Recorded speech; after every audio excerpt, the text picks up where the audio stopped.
All right. Welcome back to another episode of Legends and Lessons podcast. We are here with our guest, Jon Pena. Welcome. Hello, everybody. Tell them a little bit about you. Yeah. Give them a little intro so that everybody knows who you are. My name's Jon Pena.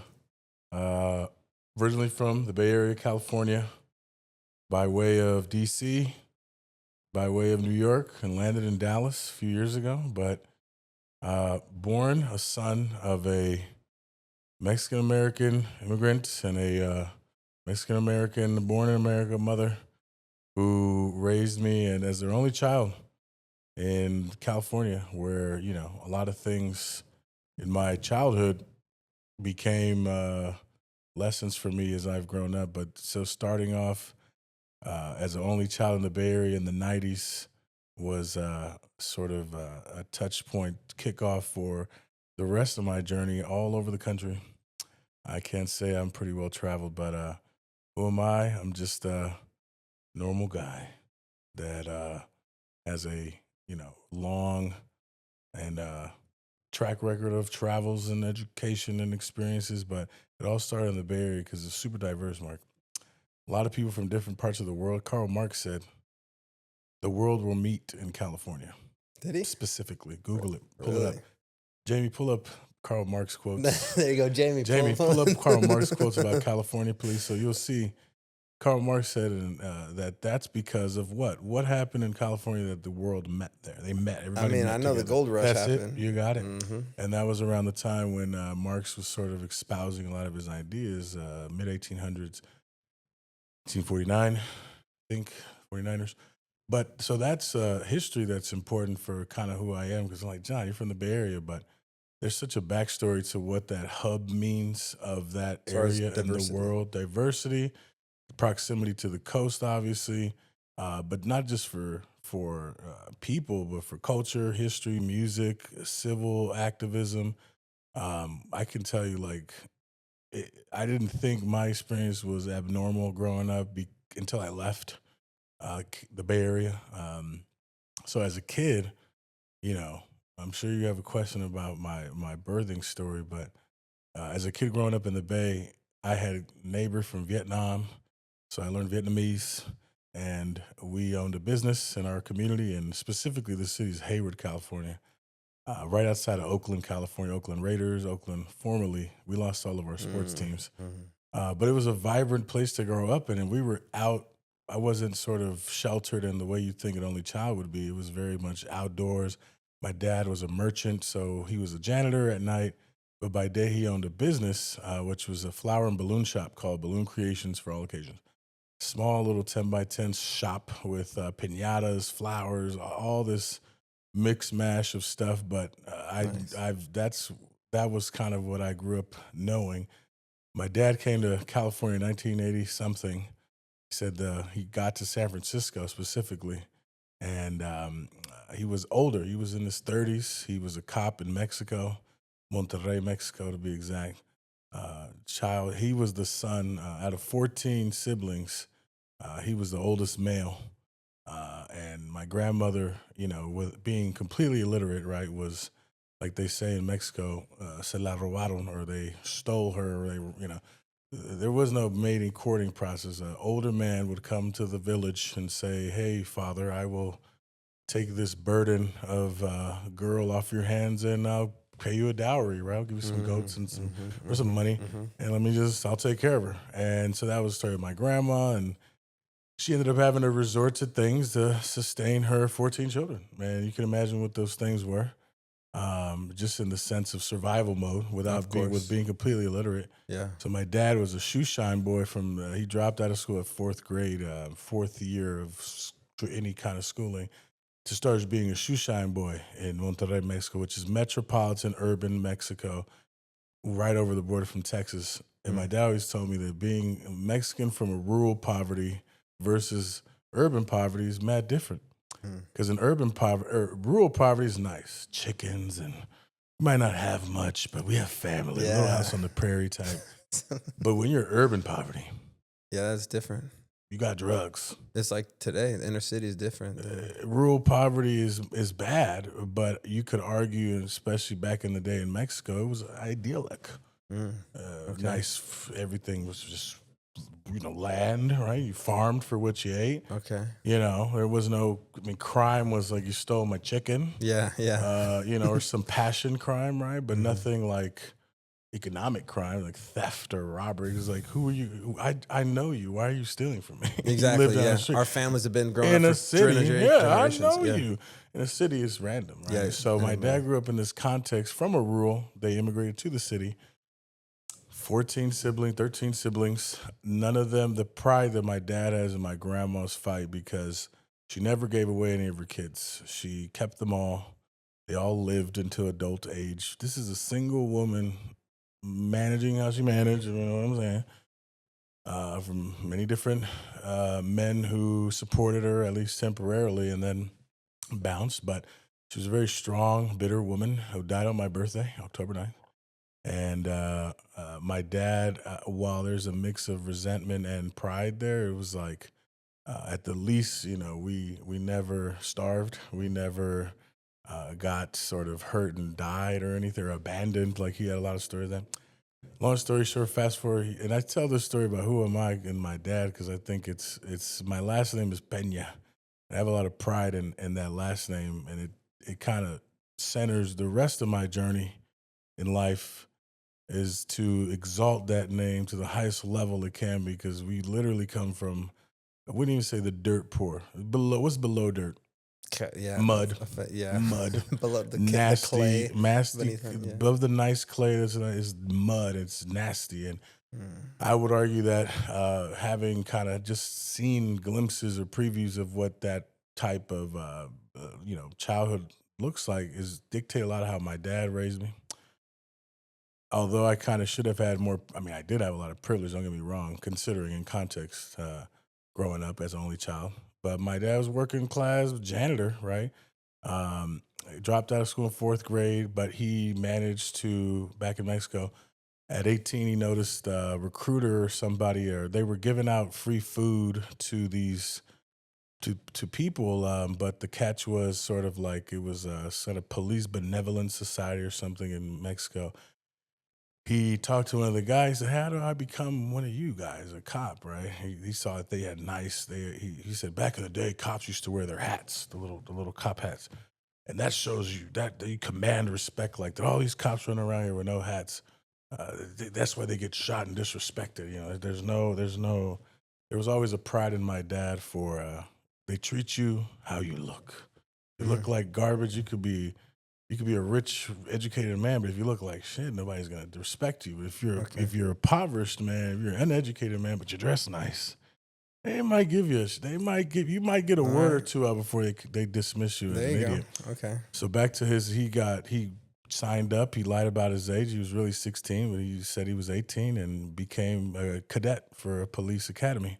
Hmm. Rose through the ranks pretty quickly because he kind of had that underworld insight Okay. into sort of how crime worked, and so he rose the ranks fast. Where a lot of the other guys were ex-military, pretty like middle class guys They who were were more like like, straight edge, and he came from the slum. Yeah. yeah, he came from the Yeah. slums, so that he had an edge. Rose to be the rank of sort of like not like sergeant in a way, but right below, but because there was some, and I'll get to that. But anyway, he's doing that for years. I'm talking about pretty much through his 20s. Had a whole like life. Is dry. He always remembers tells me he said I felt like Starsky and Hutch. Like it was in the 70s, 60s, 70s. I drove a Barracuda that was like a hand me down from somebody stole it in the United States, I guess, and brought it over the border. And it was so it didn't have a steering wheel or some kind of funny thing like that, but it was a Barracuda. He said he was so proud of it, and all the kids in his community, cousins, brothers, siblings, whoever, just the youth of his little barrio looked up to him like he was Superman. So then, fast forward, he's in there. He gets threatened. We'll kill you and all your family by the organized crime in his city, and he was really making waves out there, right? Just a lot of corruption though in those times too. So he just like, you know what? I could see where this could go, right? Could have probably been lucrative, but Hmm. I'm not gonna sell out that or the safety of my family to just stay here. And then he Mm. felt a little stagnant too. And so He bounced. He came to the United States, and he didn't have a bad life. Or he provided his mom pretty consistent sort of like support. My grandma, he bought her a house in Mexico, and she was able to do a little like in Mexico they put little snack stands in their house just to kind of make little income and stuff. But he was felt like he had kind of met his goals in Mexico, and he came to the United States at like 30 something. Okay. And he moved in with his older sister, in San Francisco, height of the 80s. He said he ran into Elton John in the street in San Francisco during a Halloween Pride parade. Okay. And he said, I knew it was Elton John because, he was super flashy. There was a lot of people around, and I was standing on the corner. And in Mexico, aside from being a cop, when he grew up, he was a street hustler, and I don't mean like in a bad way. I mean like he was selling stuff, shining shoes, newspaper, step right up, brother, So he used to sell these little inflatable balloon things, and a big all around him. He'd inflate like 100 of them, and he'd sell them in the little plazas. So he brought that because he left his career in Mexico as a law enforcement guy, came to America with nothing, right? Like the story goes. And Chasing the American dream. funny story. Well, did he run over No, he came on a fucking plane. Back in the 80s, it was very. I mean, there was even. I mean, talk about immigration. He got amnesty during Reagan era. Reagan gave all of those immigrants amnesty. Wow. So he never had any issues with illegality or anything like that because I guess in those days it was very clear and there was a pathway and you could come and he was saying he was fleeing these dangers and they kind of hooked him up. And this is before he met my mom. So he was pretty settled. He got a job at these high-end Neiman Marcus, Magnum in San Francisco, big city. And he's cleaning. He's the janitor there, right? But my dad's very personable, so he's meeting all kinds of folks. I'm telling you all that story about who I am, Mark, because without knowing who my dad is, it colors who I became because I meet a lot of people, guys like me, the same demographic, Mexican, born and raised, Mexican American, first generation, somewhat middle class, whatever, but they almost aren't as open to opportunities or things or new experiences as you'd imagine because they're very isolated, very insular, right? My dad always was big on exposing me to experiences and things that could enable me to better support myself when they were gone. And not just financially, but emotionally, physically, et cetera, because I was the only child. Anyway, so he comes to America, blah, blah, blah. He's doing fine. He gets his feet. He's bachelor life. I mean, my dad told me a story about his bachelor life. Tell my son, you got to travel and sow your royal oats.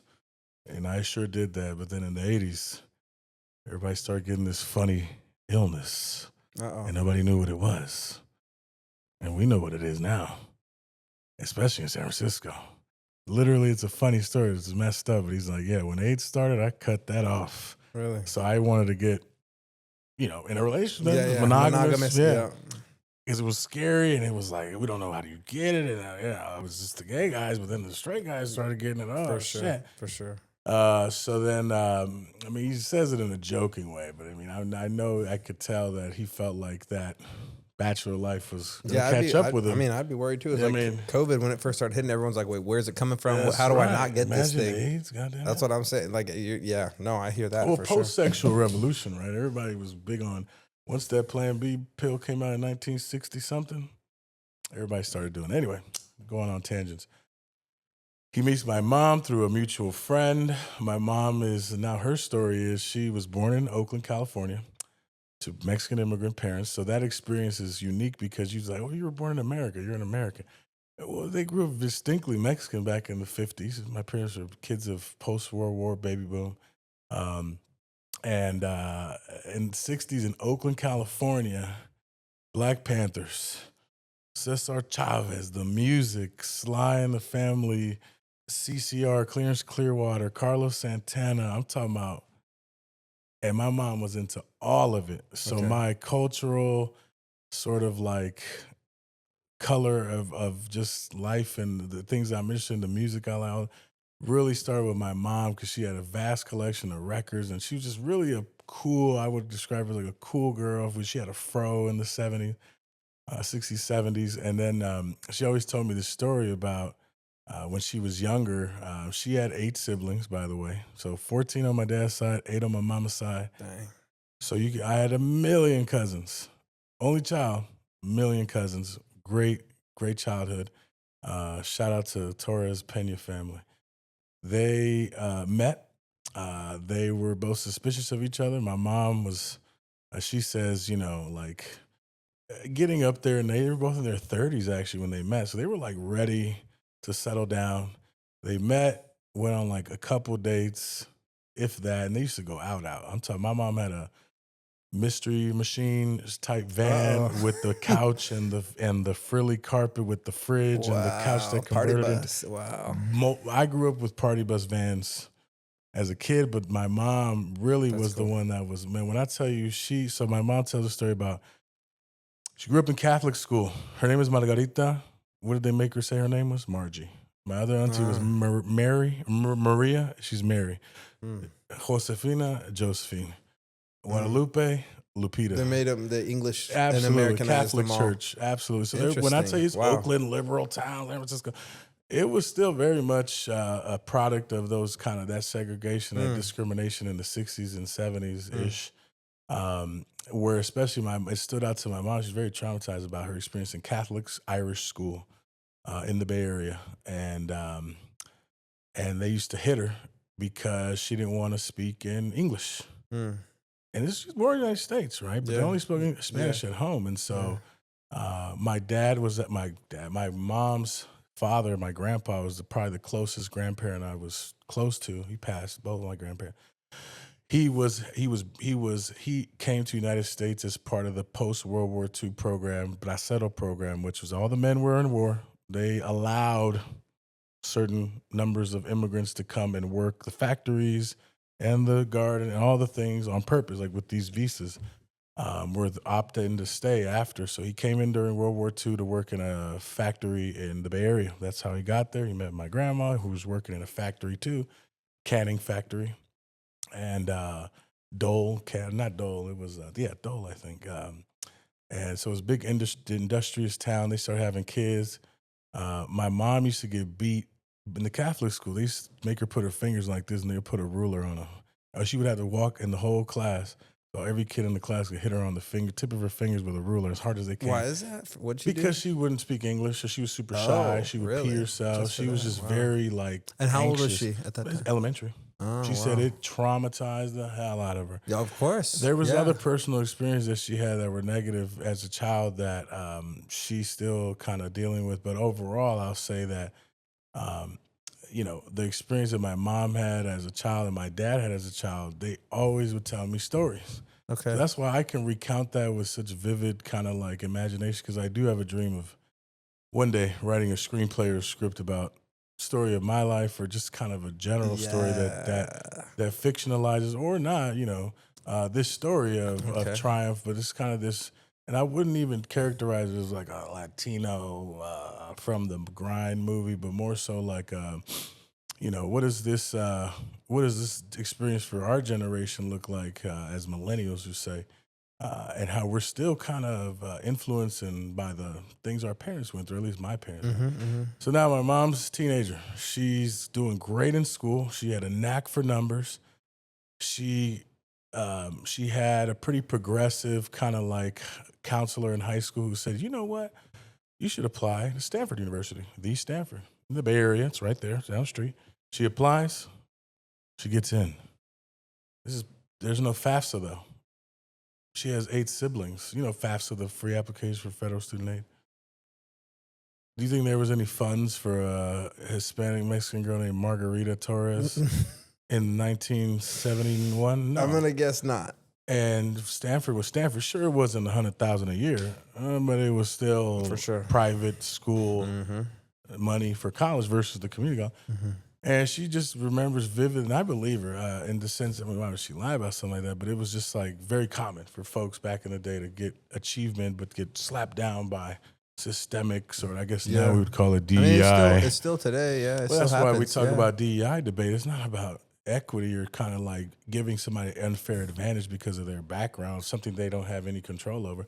It's more about just that the opportunities aren't there, right? Based, what are we doing with our excess wealth or GDP, right? You know, who are we really using that for? War? Okay, fine, we got to protect ourselves. Education has to be one, and 100%. I'll get into that later. But anyway, gets into Stanford, can't go. So what's her other plan B? She knows she wants to go to college though. So she got in, she got accepted, Got but she couldn't accepted, afford it couldn't because there afford was no it. grants No for financial her. aid, no scholarships for Hispanic. Because like Man. nowadays, you could have signed up for $1 million. Of course, Hispanic of Heritage, course, McDonald's. of course. Yeah. That's why they exist. No, I'm serious. Ronald McDonald House Foundation Yeah. is a great scholarship. The National United College Negro Fund. I benefited from a lot of those programs. I'll get into that in a second. But my mom didn't. There was nothing there. Nothing there. So, as many people do still nowadays, they go to community college. Let me just go to community college. I still want to go to college. I want to be a nurse. My mom wanted to be a nurse. She knew that was a stable, female-oriented. You know, back in the day, you couldn't be a business major. She went nursing. She had her girlfriends. I mean, when I tell you my mom had, I could really see the movie playing out in my head about this, like, Hispanic. She wasn't a little chola, you know, like gang member. She was actually very into the Oakland Seven. She had a fro. She had the shaggin' wagon. She had records. She used to say, man, we used to, before there was DUIs, we used to go to the club and we had my little bar in the van with a little fridge. We'd make 7 on 7s, Seagram 7 with 7-Up. And that was their go-to. I learned all this. My parents were telling me all this shit. Okay. So growing up, back to kind of what me, in the Bay Area, there was a lot of historical events. They killed George Moscone and Harvey Milk, the mayor of San Francisco and the city council, and the first gay. Jon Pena made the movie called Milk, and they murdered him in the city. My mom was in the city hall the day that happened because they got a parking ticket and she had to go to city hall in San Francisco. And she saw this man walk in and they popped. There's a whole movie about it. This is a historical thing. She was there. My mom, when she was in high school, college, she started joining and participating in Cesar Chavez United Farm Workers marches. To advocate for labor rights for farm workers. But she was marching, but she was also, they used to task the ladies of that group to sew the flag, which is it's like this red flag with a white circle with a black eagle.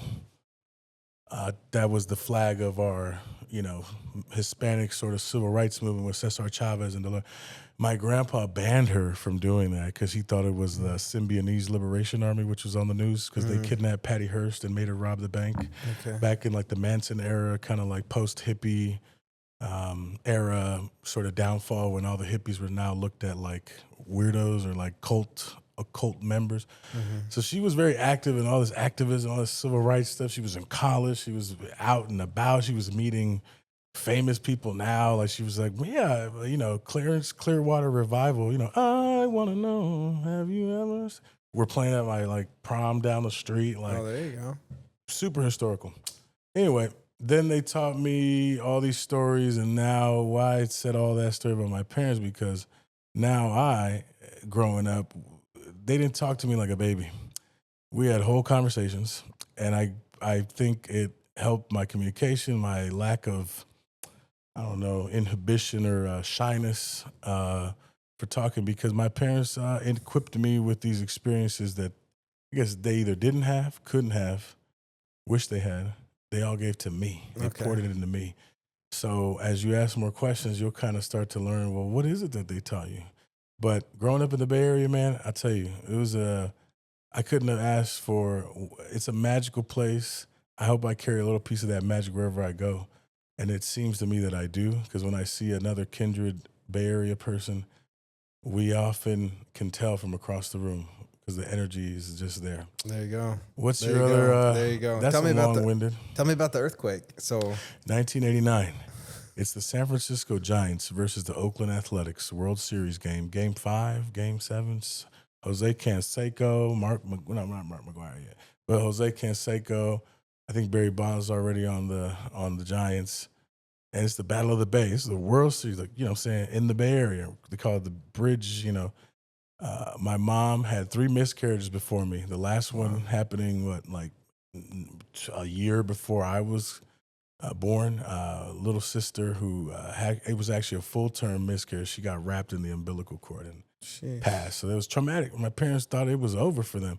They were already older. My mom and my dad got married in their 33, 34. I mean, to us, and it was like, yeah. But back in those days, it was like, well, you're waiting a long time to get married. They had 3 miscarriages. Last one being super traumatic. The doctor said, "Ma'am, I don't think it's going to happen for you." So my dad, he tells me this story all the time. He says, "Son, I prayed," and he has this saint that he prays to. But he also said, I was listening to the radio one day, and it was General Douglas MacArthur was doing they were replaying a speech of his about a son, and he said it in Spanish. He was like, "Dame un hijo que tenga," all these great things. He said, basically, give me a son who is strong, brave, and I'm sure Jamie can look it up for us. But it's a speech or a poem that Douglas MacArthur wrote about a son, right? Okay. And so my dad's whole thing, very machista, but he just wanted a son. He didn't care how it happened. He just prayed. Apparently, my mom got prayed on by the evangelicals. She got hands put on her, And they on her promised her a belly, son. and they said, "Lord Jesus, if you don't put a son in this land." She said she felt something because part of my mom's side of the family are like Pentecostal evangelicals. Not even a year later. During an earthquake. Hold on now. She said, "I was so big, I'm falling out of her." They had to sew her up. Wow. Because it was like, "Man, are you having a baby or a horse?" Yeah. She's doing fine. Wait, sew her up. It was just too early? Well, there's a thing, I'm sure. I mean, she's TMI, mom, but Yeah. you're falling out. But like when you're supposed to, or too early? Too early. Oh, okay, I see. No contractions, nothing. You're just splitting open here. Oh, okay. I mean, you're falling out. And so, I mean, not at the time, right? You just got to too be early. all these things in place. So she they're just like, hey, tells me these things. She's like, "Hey, you're a couple weeks." Basically, she said, it was a lot of complications with your ass. Okay. And we get to the day of. They said it's going to have to be a C-section, obviously, because we're going to tear you up. Okay. So they start prepping her for the surgery. She said distinctly, and we actually still kept in touch with my delivering doctor because it was such a magical event. He's listening to the damn baseball game on the radio. Or the delivery room. Guts over here. Oh my! I'm said it. My dad had a camcorder set up, and I've seen them. Time out, hold on. He left. Okay, I don't know. But they put a thing in front of you when they're doing the C-section. For sure. Okay. My dad's standing right here with my mama. He puts the camcorder on. My dad filmed everything. I have a million videotape because he was that dad with the thing on there with the VHS. But he left the lid on the camera cover. So all you hear, you just hear sloshing and gloshing and crying and the baseball game and then panic and chaos. So I'm out. My dad's side looked like a big, like those big beef size they sell at Costco. This bag of beef is just blopped out. Oh my! I come out fat. He just said, "I saw 2 in Spanish. Vi los huevos." He dijo, "Ya se hizo." I saw those big balls come out. I'm like, "Yeah, it's a boy." And he said that moment. It just, I mean, my parents. I mean, they. It's complicated, but it's not complicated. They love me. Their world revolves around me still. But my mom, she's all doctors just right. They shuttle me off to the cleanup room, right, or whatever. All the nurses are making all these comments. My dad was saying, with just like 14 pounds of life and mass that came out of a petite woman. My mom's pretty short. My dad's 5'5", my mom's 5'2", and I'm currently 6 feet 300 pounds, and so 14 pounds as a newborn is big. Was big, it's really big, above average. So, but my dad said he just they when he says so much energy went into like you that there's no doubt. So anyway, they're sewing her up. I'm already getting kind of like nurseryed or whatever. So there's 2 separate. Earthquake starts. Middle of the game. This is the middle of the afternoon. Right? Yeah. This is the game is going. The game has to pause. Everybody doesn't know what's happening. My dad actually, it was a few hours after I was born. My dad had actually like, everything's good here. All right, let me go home. Let me get ready to like just kind of welcome mom back. Cause this was a wrap up kind of Mm-hmm. supposed to be. My grandma's at the hospital. Everybody, there's my mom's obviously in recovery, but mid, I guess, recovering her, sewing her up, they leave gauze in her. They left Yeah. gauze inside of her because of the. Yeah. Chaos of it all. So there was no malpractice per se, but then the other story is that my auntie came and saved me before this thing fell on me in the nursery, and she swooped down, and my uncle says, "No, it was me." So Long story chaotic. short, I lived to tell the tale. My mom lived, but the complication from that mishap was that she ended up getting ovarian cancer, and they took everything out. So you're So the I only was the one. one and the last.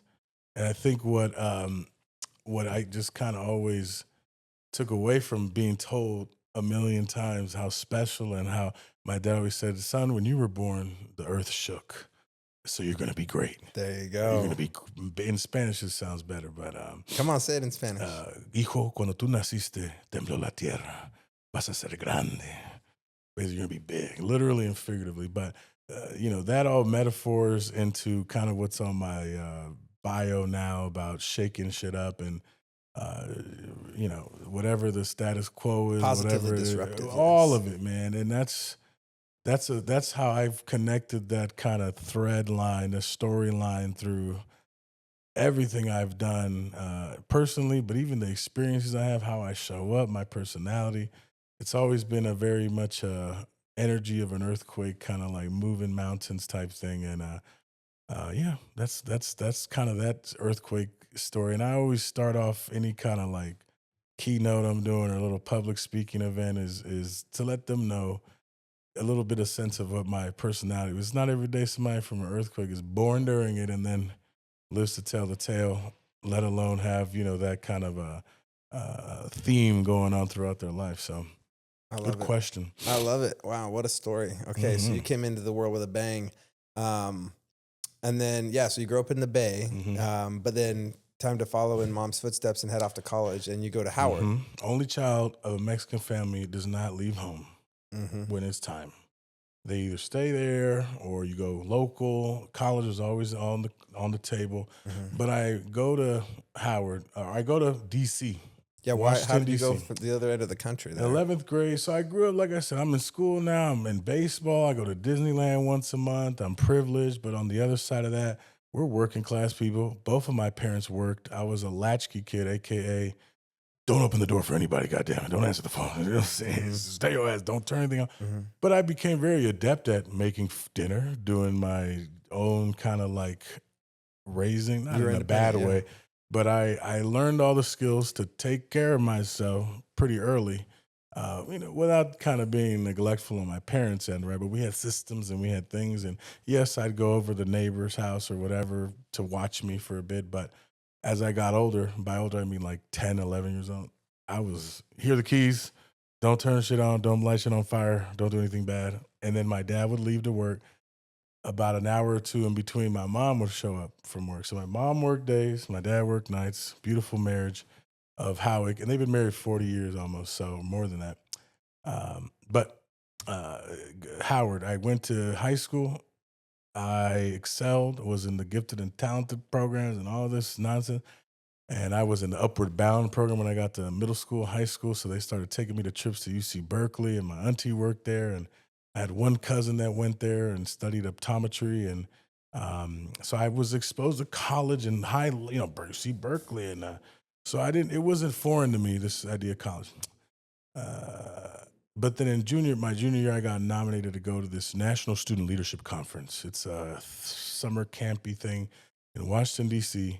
And I knew I wanted to go into politics. I knew I wanted to be some kind of like mover and shaker in the world, at least even at eighth grade, because in eighth grade, I was a start of 9/11. I've always had this social activist kind of thing in my soul. Both of my parents were union members and, Okay. and leaders in their unions, labor unions, Mm. SEIU. My dad was a janitor, so he was leading marches of like hundreds of janitors from the city Wow. for strike for wages and all these things. So like it didn't dawn on me as a kid that I was tagging along and we need to fight for our right. We gotta, Yeah. no, no, no. Yeah. You know, You just thought that was I normal. just That's thought like this what we was do. no, Yeah. That's yeah, when are we what. leaving? You know, my Yeah. mom's doing the same thing with her union. So they were leading. I'm talking about on the mic in front of people, and you wouldn't tell that my parents when you see them like, well, you know, you're a leader activist, but very much so. I saw these.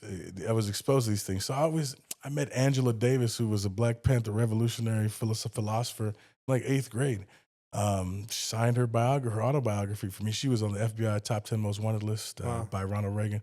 The only woman who was basically in being blacklisted by Ronald Reagan, governor of California, Richard Nixon, president of the United States, J. Edgar Hoover, head of the FBI, all wanted her dead. Literally, death penalty case. She beat the case. It's historical. Jamie, Google it. Because we're talking about icons that I got to like learn from, soak it up at a young ass age. Like I'm talking about middle school, high school. So where was my head at? It was very out of the norm.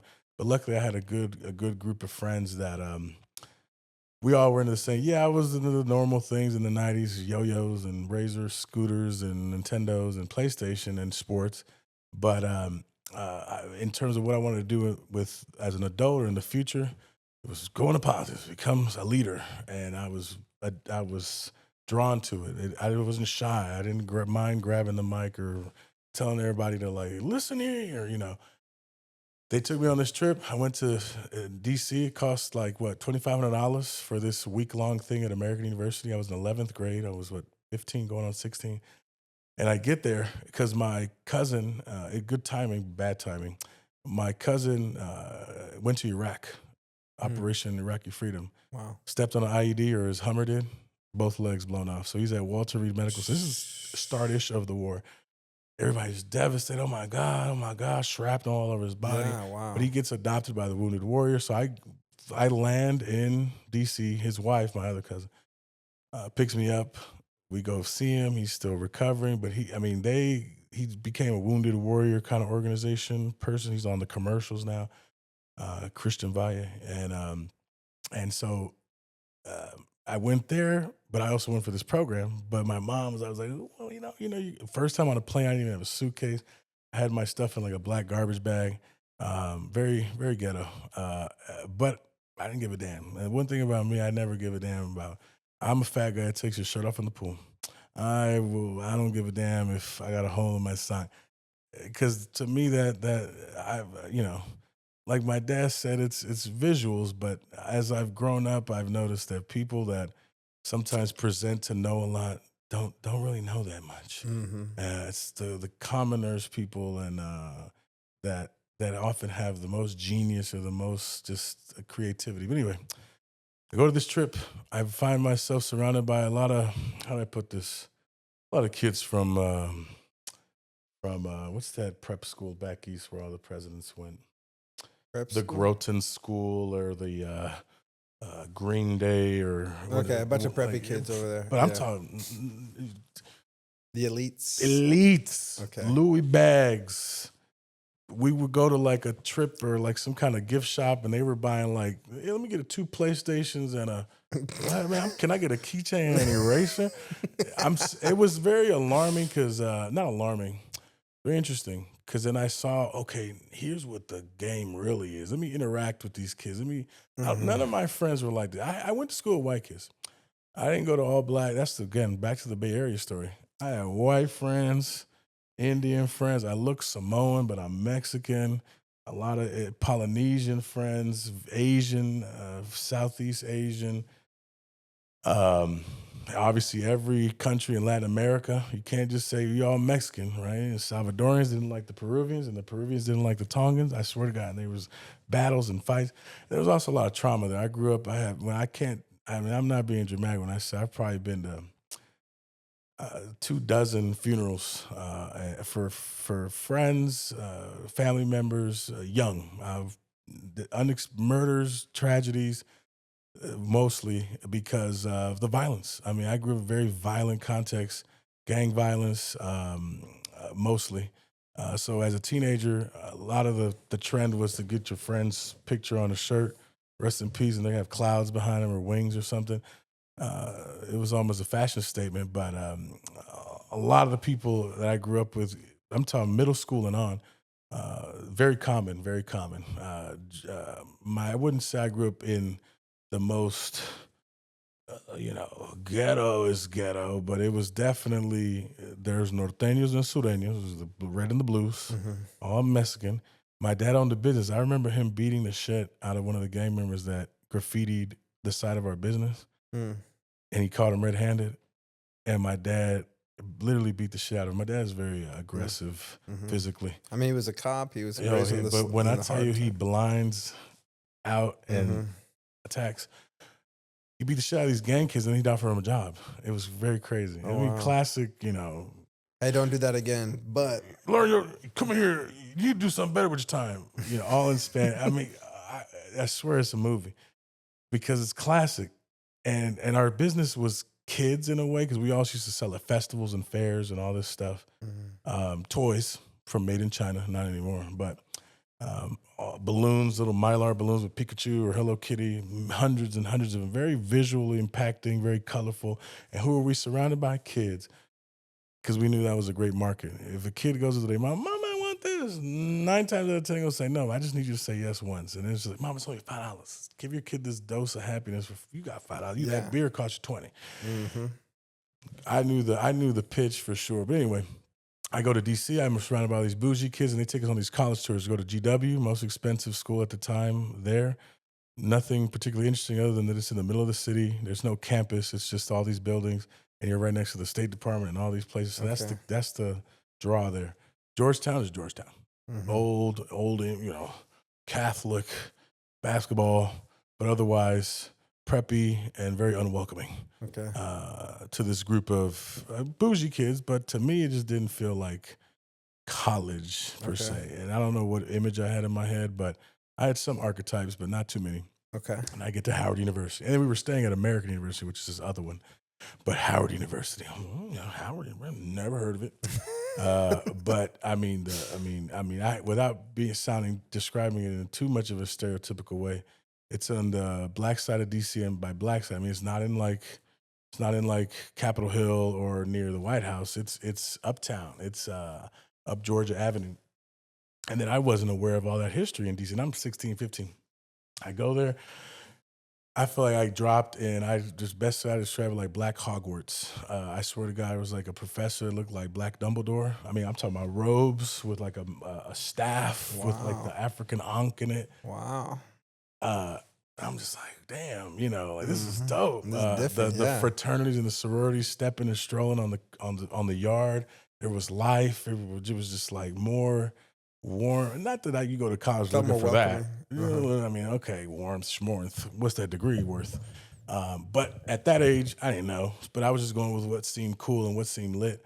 And that was a draw. Wasn't on Nice. my short list for sure. It was just like, if I had to rank all the colleges we just visited, I like that one. Okay. Then it's off my mind. My mind was set on UC Berkeley. I only want to go to UC Berkeley. Yeah, you're a big guy. I'm right there. I'm a Cal fan. Go Bears. I have history there. It's a great #1 public university in the world. Fluctuating, but it's always in top 5 for sure. And I was going to major in poli-sci or international relations, something, but whatever. I figured I'll go to law school, stay there at Berkeley. Why not? And I'm close to home, blah, blah, blah. Then I was in all these programs. I had I didn't have a 4.0, but I had like a high 3. And I was a senior class president, and I was captain of the football team, and I was in the marching band, and I won awards for like music. I was the president of Model UN. I was the president of Junior Statesman of America. I was the president, like award winner of like Model UN and Okay. debate, all these different clubs that I was in. Varsity football, state champion, all these things, man. I thought I was in. I got deferred. So I went into such a deep depression during that time. I felt like some of the teachers and counselors they thought I was just, I wasn't being serious about college or anything. Mhm. And so I was in AP classes. I already had credits. I mean, I wasn't dumb. I used to get an A on a test, and I used to be like, "Can you tell me what grade that says right there?" I think this is A plus. I was a little bit of a bully too, but in a good way, in a funny way. But I just thought I was the man in high school, and I got shot down with that letter of like, go to a community college, kid, and come back in 2 years. Just because I didn't, I mean, I guess I didn't have a enough GPA or high enough SAT, ACT. I had a 30 on the ACT, goddammit. I had a 33, 35. Really? Absolutely. I took And the they still ACT said instead of no. the SAT. Yeah, because I mean, I'm competing with kids with 4.5 GPAs Oh, and that's wrote like true. a novel. You're in Silicon Valley over And I there. thought, and at the time, as naive as I was, and I hate it now, but I was really banking on as a Latino yeah. growing up in the Yeah. inner Yeah. city. Yeah. Mm-hmm. They didn't care. Been there, heard of that story already. What else is new? So I gotcha. that's what, in reflecting, I think that's what maybe, I don't know. When I tell you I had a nervous breakdown. It was just like all these years of education and nothing. But I had during the application process through a fuck it application to Howard University. Uh-oh. And when I tell you they sent me the biggest envelope with not only acceptance but money, $25K. Oh, there you go. You said I go into Tell you DC. less. We're going to DC. And my teacher said to my mom, "You're really gonna let him go?" Because I'm an only child, and my just kind of like they didn't think I was really gonna go. Yeah. But I pitched it. I said, "Mom, you know what I'm saying? Like, I know it's 4-hour flight, cross country, literally across country. Nobody else, one other girl, classmate of mine, black girl, was going to Howard with me. Okay. Or we both got in, not together, but we both had applied. We both got in. We were both planning on going. And so convinced them. They signed the paperwork or FAFSA loan, right? Basically, that's the only paperwork at that point to basically take out the rest of what I had to pay, which is a private college in D.C., Howard University, historically black college. Number one black college, I should add. Co-ed, so it's girls and boys. The other one is Morehouse College in Atlanta. That's all boys. Martin Luther King. But some notable alumni from Howard University, I mean, I can name a million of them now. But back in 2007, when I graduated high school, there wasn't that many. I mean, there were, but Howard wasn't where it was 2000s, where it is today. Yeah, where you got Kamala Harris, and it's the area where they're celebrating her, supposed to be her victory, but it ended up not. But at that time, it was like Toni Morrison, author of Beloved. I read her book when I was in English class. So she was a professor there, but alumni. Thurgood Marshall, Elaine Locke, Kwame Ture, who's a Black Panther, so Stokely Carmichael. So many of the people that I knew of just because I'm a history buff and I'm into that. But little did you know, now it's like Anthony Anderson, the community, he who shall not be named, P. Diddy. Didn't graduate, but he went there. And he gave $1 million check, but they gave it back. Obviously, Black Panther, Chadwick Boseman, rest in peace. I did hear that. Felicia Rashad, The Cosby Show, all these celebrities, Nick Cannon, this goes on. But it is the hub, the Mecca, and I'm not a black guy. So what's going on, John? You know what's going on? But I wasn't the only Latino, I'll say that. Two, how did I didn't think about it like I'm going to an all-black school because it's all black. It was never that. It was like, where do I feel like less like a token? You know what a token means? When you go to school, like when I went to Columbia for my master's and I wore a Columbia sweater, like, oh, what position you play on the football team? Yeah, they didn't think you were there for, I get you. I get what you're saying. I'm not on the football team. You know what I'm saying? I'm here for my brains. You know? And I didn't get that at Howard. I feel like I might get that at Georgetown as a big Mexican dude. Or you don't go here. Why are you wearing that bullshit? You don't go campus? there, right? Yeah. What are you doing on campus? That's what I meant more than saying welcoming and warm. You don't go there. I was very, very conscious of profiling. So you felt like you were very welcomed at Howard. I mean, I didn't have to be anything other than who I am. Does that make sense? I didn't have to show up dressing like a preppy Georgetown kid because I dressed with Sean John or Rockaware or Echo or whatever those brands were back in the day, Baggy, Timberlands. That was my style. I don't think I would have fit in with that. I didn't have polo. I didn't have Ralph Lauren. I didn't have chinos or khakis.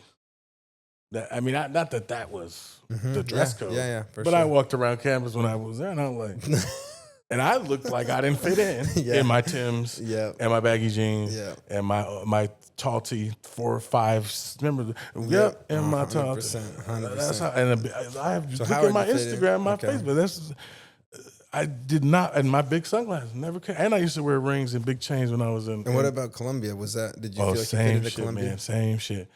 But I didn't get it directly. My friend Aaron got it. Are you on the soccer team? Damn, you really just said that? Like we were joking about somebody's gonna say that. Watch, somebody's gonna say that, and they fucking said it. At Columbia. Yeah, like we were in some random ass library or whatever, or just like somebody was trying to make small talk with us, and we're just like, if we looked at each other, we didn't even acknowledge. But not, I also don't want to. I've never been one either. As my friend, been one to like die on the discrimination hill. Like, oh, you know, why did you discriminate? And we should probably make a bigger deal out of it. But when you're so, I guess, not I'm going to say accustomed to it, but when you know what you're looking at in the mirror, basically, and you know, no offense, but I resent when people say, I don't see color. Well, then you might not even see me right now, Blair, because I'm going to show up authentically as I can. I think that's why a lot of people like you or people that aren't my background respect me, though, and want to spend time with me because they like, you know what, you show up like yourself, goddammit. You're unapologetic about everything you do, but you still somehow, right, keep it together or whatever it is. But I think and I have the same feeling for people outside of my own community, to have enough respect for them living authentic, being themselves. Don't try to be someone you're not. People only lie when they're what? Afraid. Stop lying. Yeah. So why did I go to Howard? Because I didn't feel like I had to change who I was in high school. I mean, there's changes, obviously, but I didn't really have to do too much fitting in at Howard. Does that make sense? And your experience Maybe there I was good? fit in because I acted black. I wouldn't describe it like that. Neither would people I know. Like, John, you act black. I act the way I acted growing up in that story I told you. Oakland, California, my first sort of recollection of music was Michael Jackson and the oldies, right? Like Temptations, all Motown. And it morphed into hip hop. With a little 90s pop sprinkled in there, right? But, and now it's eclectic as hell. But why did I mention that? Because I think pre-Howard, pre-college, I would have said I would have been very shut off from specifically white people. Okay. Not because of any experience, like the KKK chased me down. No. It was just a little bit of, how do I say this? Like, I guess I had more of this hyper awareness of racial dynamics just because of the literature I was exposed to, right? And now I see why they're pulling them out of the libraries, because it does have an effect. It does radicalize you in a way at a young age to really be conscious of race conscious. You're Mexican. You're black. He's white. He's Asian. So despite the Bay Area being so diverse, it definitely has race and class. Let me not say not class, but racial divisions or something. Divisions in the sense of like xenophobia, just like in Africa. How you all fighting each other? Everybody here black. You know what I'm saying? So there's just that same lateral violence. Call it lateral violence in the Bay Area. I just told you how Mexican kids killing Mexican kids, black kids killing black kids. So there's no white people hunting anybody down. But it almost felt this resentment that they were above all that bullshit. Oh, gotcha. They all lived in the hills. They went to school with us, but they don't deal with this. They would dabble. They would smoke our weed and they would go to our parties and listen to our music. But as soon as it became inconvenient, they could step back into their bubble of protection in the hills. I didn't have that luxury. I don't have that. But at Howard, you didn't feel any. At Howard, I don't feel that. Howard, I didn't feel uncomfortable. I could wear what I wear. I didn't have to buy a whole new wardrobe. I could talk the way I talk. We're not finna go there. I'm not finna do nothing. I don't have to change my speech pattern to appear more. I didn't have to code switch as much. Yeah. I can code switch like a motherfucker. And what about Colombia? Did you have to? 100%. But that's more woke era, right? They were embracing your authenticity. Oh, by then they were. Right? Okay. And I don't know. I have a weird view on that. There's a great author named Richard Rodriguez who actually is Hispanic, but he doesn't write his opinion on education specifically isn't what you think it'd be coming from a Mexican guy. he argues that there should be no ethnic studies in school, like Chicano studies or African American studies, because the point of college was not to become more insular and more go learn about who you are. And so you're supposed to have been known that your mama didn't teach you who you were, and so like my mom did. You're supposed to become more cosmopolitan, more worldly. Yeah, we're The more aware you of the travel, the others. more you figure out, the less you know. Mm-hmm. The more you travel, the less you know. You think you smart here in this city? Wait till you go to Dallas. You're gonna be the dumbest motherfucker there, Yeah. or vice versa, Go see or Dubai vice and versa. Monaco, yeah. If you're a New York guy and you land in a small town in Indiana, you might take over all of Indiana just because you're a little more on your toes, right? Your pace of life is a little bit different. So I had a pace of life in the Bay Area, very hustle, very go, very city, very go, very head on a swivel, very don't sit with your back turns towards the door, kind of dangerous, but in a kind of sexy way around, like stay dangerous. Like, why are you so paranoid? Like, I don't know, That's why baby. I got a the lot of sunglasses enemies. stay dangerous. I got a lot of enemies. That's another trauma I have. All the pictures you looked at on my social medias, 97% of them have glasses on. And I don't know what trauma that comes from about the eyes, right? But I think it's definitely part of this safety in a way, not in a subconscious way, but like in a, I don't need you to be looking at my eyes. I might be looking at you, but I'm looking over here by this door, or who's that behind me? I'm very, and then that'll segue into how I got into security or like bodyguard work, because I'm very observant, and my dad taught me how to be not only how to profile people from far away by looking at their whole thing. You can, like FBI profile. It's not a perfect science, but it's pretty damn close, and people get freaked out. That's how psychics do it, right? They're really not reading your mind. They're profiling you. Any little hint you give with your facial expression, with your breathing, with your hand placement, tells you a lot, right? Those unspoken things. Howard, I experienced that. Columbia, I experienced that. Howard, I did not experience that. I got a lot of like, oh, you must be Puerto Rican, or you must be related to Big Pun or Fat Joe, like some New York thing. Is the real culture shock wasn't Black Hispanic. It was East Coast, West Coast. I'm from the West Coast, Tupac. That's very different. Yeah. Bay Area, East Coast rap music, Jay-Z and all these, I didn't listen to that.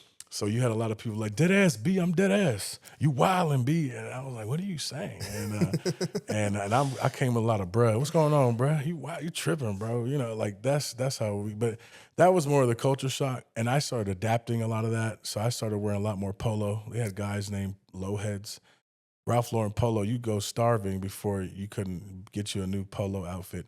I went to school with my class of kids that went through there are all super successful in super different industries. But it was very, it's not a giant school. It's a medium-sized school. So I pretty much know anyone that graduated in my era is pretty well connected. But that's my Howard and Columbia-ish story. Tell me this. Bachelor's and master's. I love it. Now tell me, and master's in education. Administration and a bachelor's in international relations. And I did a year at UC Berkeley, by the way. Round that story out. My cousin got murdered my sophomore year. It was a documentary about it on Discovery Channel. It's called Gang Wars Oakland Part 2. Wow. In Oakland, there's 147 murders. And Marco Casillas was in the wrong place at the wrong time. Wow. That was another touchstone moment where when they murdered him, and it was another teenage Mexican guy, was walking his dog with his girlfriend, AK-47 9 times. Big old 227 bullets, right? Ripped him apart. Literally, they tore through him because he hugged his girlfriend and protect her. They tore through him, and they hit her anyway. She didn't die. He fucking died. And this is I don't have any siblings. This was my brother, Marco Casillas, 19 years old. Forever going to be 19. I essentially dropped out of college at that point. Another reason why I love Howard University, they didn't just let me drift off or drop out. They called me. They bothered me. They said, where are you? Why aren't you coming to class? What are you doing? This is like the associate dean. Okay, so you were already at Howard at 19. Sophomore years. Sophomore year at Howard. I wasn't 19. My cousin was. I was still 18. Oh, okay. I graduated high school at 16. Okay, so you were at Howard when he was killed. Yes, I was in D.C. And then you stopped going to school. Alone. They called me, John, they just shot Marco. It's like a fucking movie. Phone drops. Yeah. So everything's in fucking slow motion. Yeah. You can't even catch your breath. That was the last thing on any, because he wasn't in a gang. This kid was going to dental school. He's pretty So they didn't, to this day, they don't know why they shot him? Oh no, they know. Okay. There's a whole documentary about him. Okay. They caught the guy before we did. I went on I went on crash out mode, obviously, as a teen, and growing up from there. You killed one of mine, motherfucker. And then all my other male cousins were on that same vibe, man. It was very dark times, man. Dark times, 2008, 2009. And he's dead. Big deal. It was a big deal for my family and for everybody. I mean, we shut the city down on some gang shit, but not sort of in the same way you would think. Like he wasn't in the gang. It's the whole point of the documentary is showing like this is an innocent motherfucker that got shot, and it really wasn't because of gang. He was targeted. It wasn't really him being targeted. It was his girlfriend being targeted. I'll leave it at that. I don't want to say too. This is still very raw. I guess it's been already over almost 10, 20 years. Shit. But anyway, I almost wanted to. I said, you know what, Mom? You see what happens? I was trying to get out. I was trying to leave.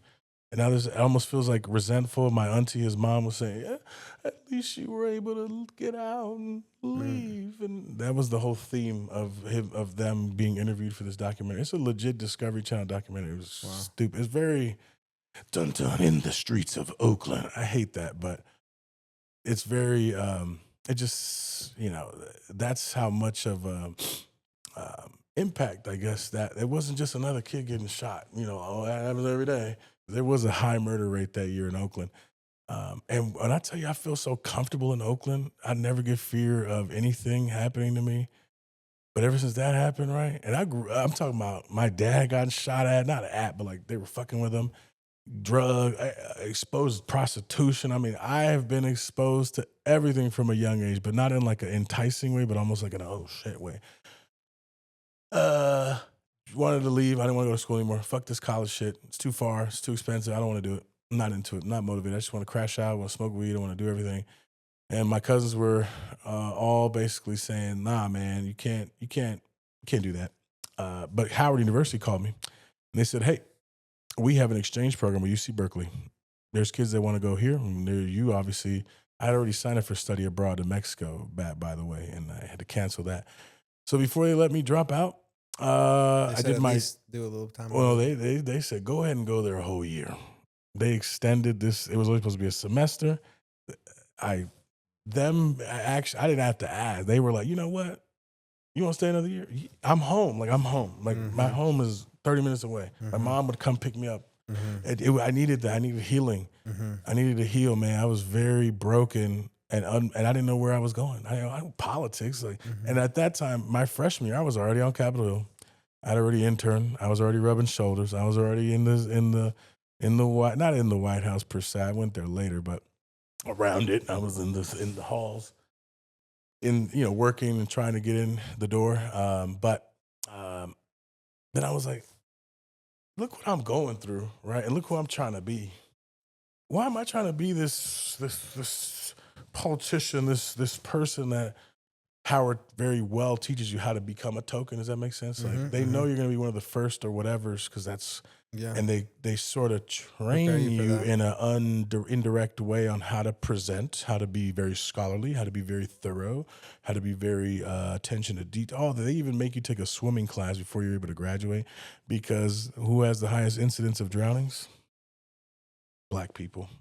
And the person that donated all the millions of dollars to build the swimming pool said, and the caveat is every student before graduating has to take a swimming class to prevent more drownings. Wow. Look at that mission there, man. And I can't even go down the list of not just like celebrities I've met at Howard, but icons. Louis Farrakhan, the black Muslim speaker. Go watch one of his videos. Inspiring. He's one of the guys I want to have dinner with.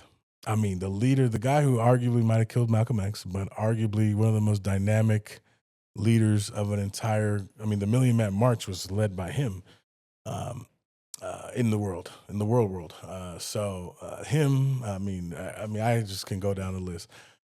Anyway, so I went to UC Berkeley, the UC Berkeley, for a year. I took physics, and I took a class called Physics for Future Presidents. It was taught by a Nobel laureate. Friedman, not the Roger Friedman, another Friedman. Planets. I took astronomy, so I'm fascinated with planets. I got my nerd on at Berkeley as a way to heal, and a lot of psychedelics as well. But overall, the atmosphere, Berkeley is a second home for me.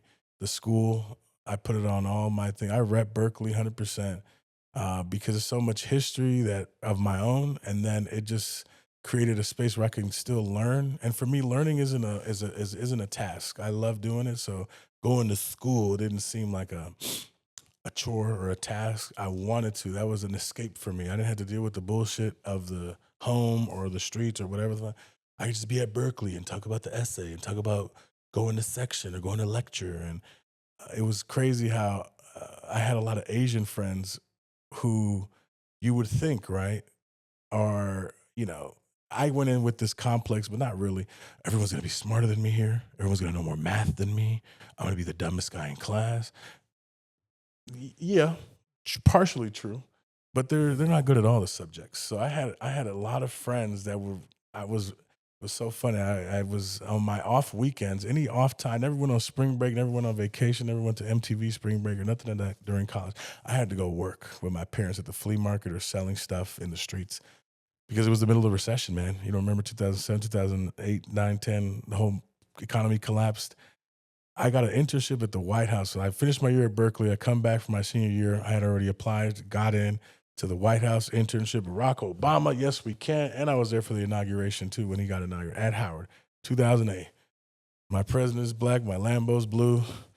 Man, the timing of that. The first black president, I'm at the main black college down the street from, I could see the White House from my dorm. I was on 16th Street. 16th Street runs into 1600 Pennsylvania Avenue. Magical, man, magical. And I came back. The White House internship didn't pay. It was unpaid. So I couldn't take that. I remember getting really pissed off and saying, so how am I supposed to because it would say it's full-time, 8 to 5, no time for 5 days a week. But I got to go to class, and that's the only way I can, I got to get my money. I'm living on financial aid. Sorry, you got to have to make some other kind of arrangements because that's the only kind of program we offer. And now it's different. But I remember saying at the time, well, I know what kind of people you're trying to get into this internship then. Clearly not anybody that has to live off of financial aid. Yeah. Because I was literally living off financial aid. I couldn't call my mom, can I have $20 for son where? I mean, my parents had just bought a house before that collapsed. Their dream home to this day. Magical home. So is this how did the transition with the CIA happen then? I was there. So I said, fuck the White House. You're not paying. Go to hell. The State Department, United States State Department of International Relations. I was doing like simultaneous interpretation for high level policy talks. So I had to know a lot of jargon and a lot of things. I was taking that as a side class. And I didn't go in for that, but I went to the State Department, Department of Western Hemispheric Affairs, Organization of American States, a mission to the United States to the Organization of American States. So I was there for 6 months for that, and then in the middle of these internships, and they didn't pay at that when they gave you a little Metro card, but you didn't have to go every day, so I could take my classes or whatever. Then they say, hey.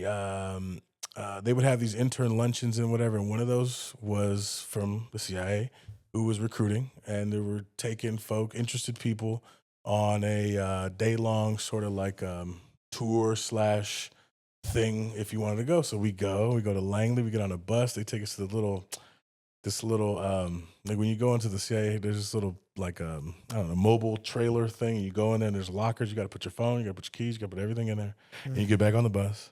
And this little thing is a mile away from the one you see on the movies. Okay. There's a big model or actual jet, the spy jet in the parking lot. It looks like a corporate building, right? I mean, it's the one you see on the movies.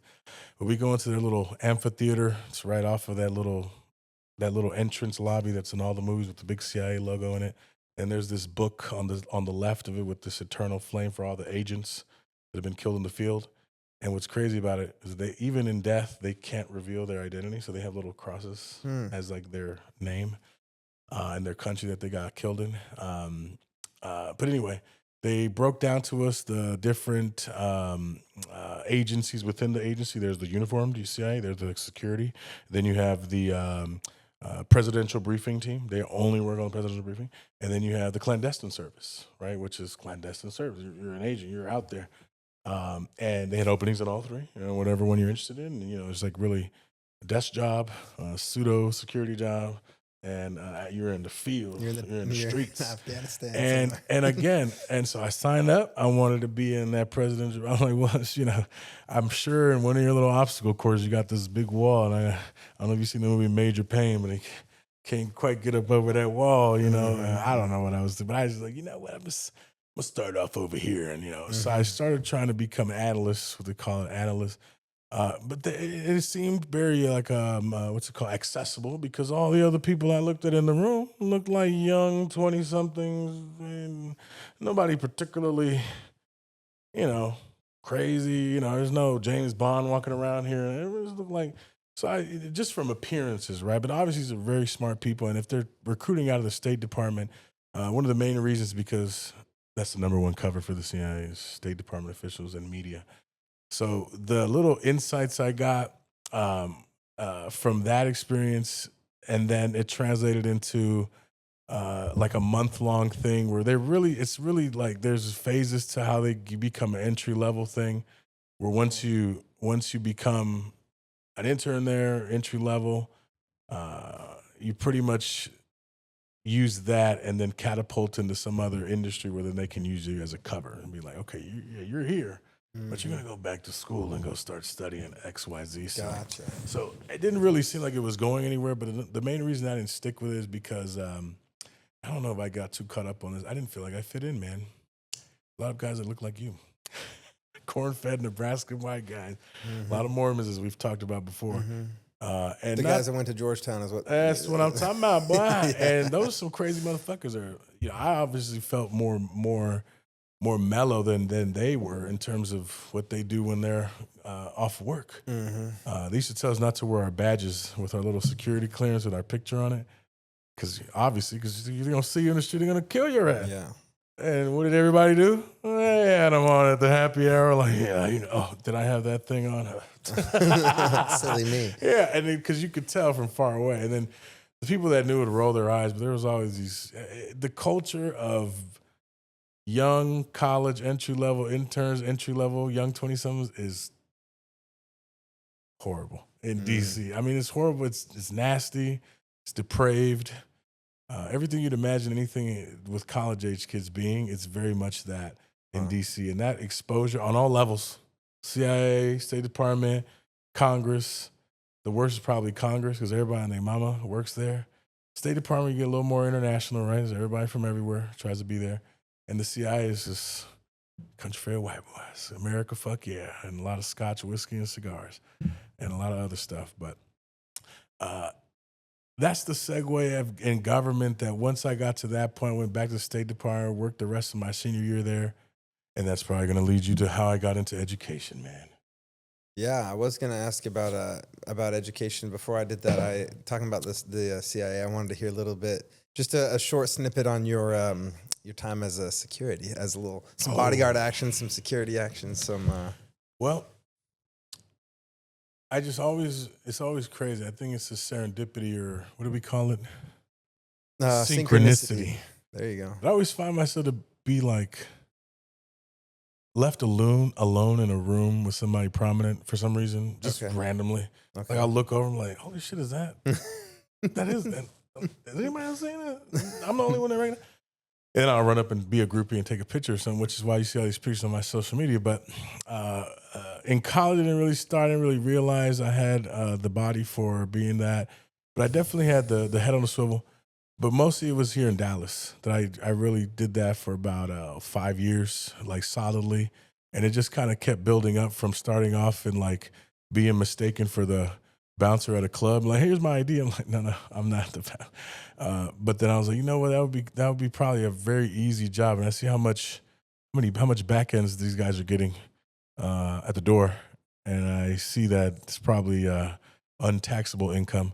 And it's a very like under the table kind of thing. So there's nothing that's official about it other than, they like that you're kind of calm and they see how you're kind of attentive and engaged. And You're not bringing too much attention, but you're also bringing a lot of attention. You're imposing in a way.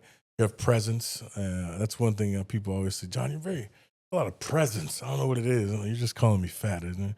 And but the presence thing, I think, segued from that. Started as a doorman at a club, and that morphed into one of the security guys there was a security team for a rapper, right? I think the first one I did was like Lil Boosie or something at this old venue called Gas Monkey in Dallas. And I remember showing up there and just stay at this door and don't let nobody in. And then you just see people running in and out.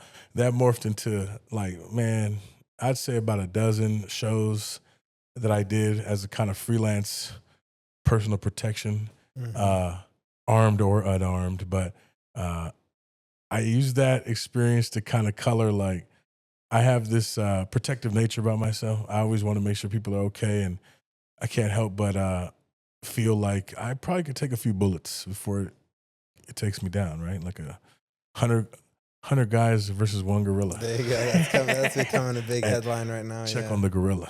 There you go. There you go. If you ever see me in a fight with a gorilla, check on the gorilla. Pray for the bear, right? That's funny. Did you ever have anything crazy happen when you were at any of these events? Anyone try and stab you? You had to take anybody? The scariest one, for sure, where I thought somebody was going to get shot was after Lil Baby's concert here in Dallas, House of Blues. He's just coming out. Lil Baby's affiliated with the, let's say, the Blue Rags of the gang war. Where I wouldn't say Crip because, it's arguable, but I don't know what clique it is. But he's definitely wearing a lot of blue. And show's over. He goes to the green room, hi. And it's about four of us. There's big guys surrounding. He's a little guy. And his team or whatever, his little manager and whatever. And he had a great like team around him, which I think he kind of is still sort of successful in the sense that I noticed with rappers, depending on who their teams are, they're like little entourage and who that's comprised of. It tells me a lot into like their professionalism or how long they're going to make it before crashing out. So there's some celebrities, tight, professional, on time, not drinking, no smoking, right? Because you don't want how you going to go do your job that you're paid for fucked up? I don't care if you are a celebrity. I paid $200 for this concert and I want to hear these songs. Exactly. Not mumbling and stumbling, right? That's not partying in the back room. Yeah, 100%. And there is that stuff there. They have bottles and stuff, but the most professional was definitely Gucci Mane. And and they had bottles and kept bringing them, not touching it. Red Bulls and water, Fiji and Red Bull, whole night, whole time. Didn't touch nothing. This is clone Gucci, right? Okay. not old Gucci. This is clone Gucci at that point. But I was like, maybe there's something to it. And it just 100% professional, right? Everyone, and by professional, I mean, he paid us on time because after the show, you know what I mean? It's cash. So that's with the backpack with the bundles in there. They just count it out. Here you go. And so, but sometimes if they're drunk or everybody's trying to act dumb, they'll just split. They'll just leave your ass. Wow. And you're just like, it's happened like twice. Wow. Key Glock did that to us. And then he was late. So what does the crowd feel like? Angry and upset. And who's in between them and it? You. My dumb ass. That's when you say that you don't want to have no artist that's unprofessional or anybody that's like being an idiot. Because that's how, now I know behind the Hollywood story, it's like the ones that crash shots because I it's fine if you want to fuck up your profession, but don't fuck up mine. I never thought of that. Yeah, that's true. You know what I'm saying? Yeah, you're completely affected by that. 100%. Like, you're like, now my night's messed up. Here we go. I'm gonna fight the crowd. I might not get paid. No. And I'll tell you, I'm proud of one thing in my security room. I never got hit, never got punched. The crazy story was when all the blood showed up outside of Lil Baby's back. I'm talking about tour bus door. There's like a 6-foot gap between the door and the bus. That shit felt like 6 miles because we're surrounded. Wow. I just saw motorcycles, speed bikes, and red bandanas. Wow. Surrounding me and the crew. And there's only 4 of us, and maybe total 7 or 8 people. The 6, maybe 10 feet between the back door of the venue and the tour bus seemed like 6 fucking miles. I didn't think we were gonna make it. I didn't necessarily want to bust out my gun and be like, everybody stand the fuck back. Yeah. I wasn't on that level. Yeah. I'm the freelance guy they call up, like, we need an extra guy. We need your body up here, bring your pistol and come up here. Yeah. That's how I work. The guys that were on the tour and traveling from city to city, they got to take the lead on this. Exactly. You're like, hey, y'all are front line. Y'all are front line. You're getting paid not what I'm getting paid. Take the lead, right? I'm getting the night rate. You're getting the monthly rate, man. So he and very much did. And the jobs that I would take or don't take was very much dictated, like, who's gonna be there, who's lead on this, because it does dictate, like, where your spot is at for the night or whatever. And you don't want to get a shitty spot, whether the bathrooms or something, or getting paid on time. And then just overall the kind of, like, because I think we're not big guys. Very stereotypically are thought of as meatheads. You're just a big ass brute. I would disagree, and I hope you're learning this and the viewers are learning this. The big guys are very, very, how do I say this? Like, I don't know. I don't want to say if we're not emotional per se, but we're very nuanced. We're very, I don't know, this stereotype about size. You could easily lose weight. Every big dude that comes across as the toughest killer gorilla motherfucker is the most sweet, intelligent, empathetic person I ever met in my life. And these are motherfucking killer gorilla silverbacks that you just see kind of in the sidelines, 7 feet tall, 500 pounds.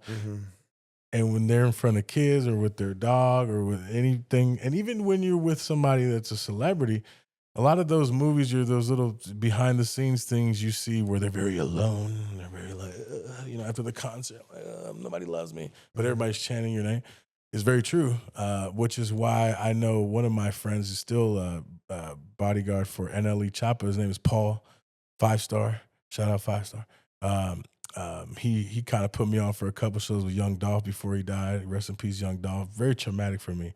He's one of my favorite artists, and I was with him, I would say, like 2 to 3 weeks before he got murdered in Dallas. Wow. Same with Mo3, the rapper here in Dallas. One of my good friends was his bodyguard, but it was in the middle of the day. It was 11 a.m. Why am I going to be with you at 11 a.m.? Exactly. And you get chasing on the fucking 35 freeway. That's how they get him, yeah.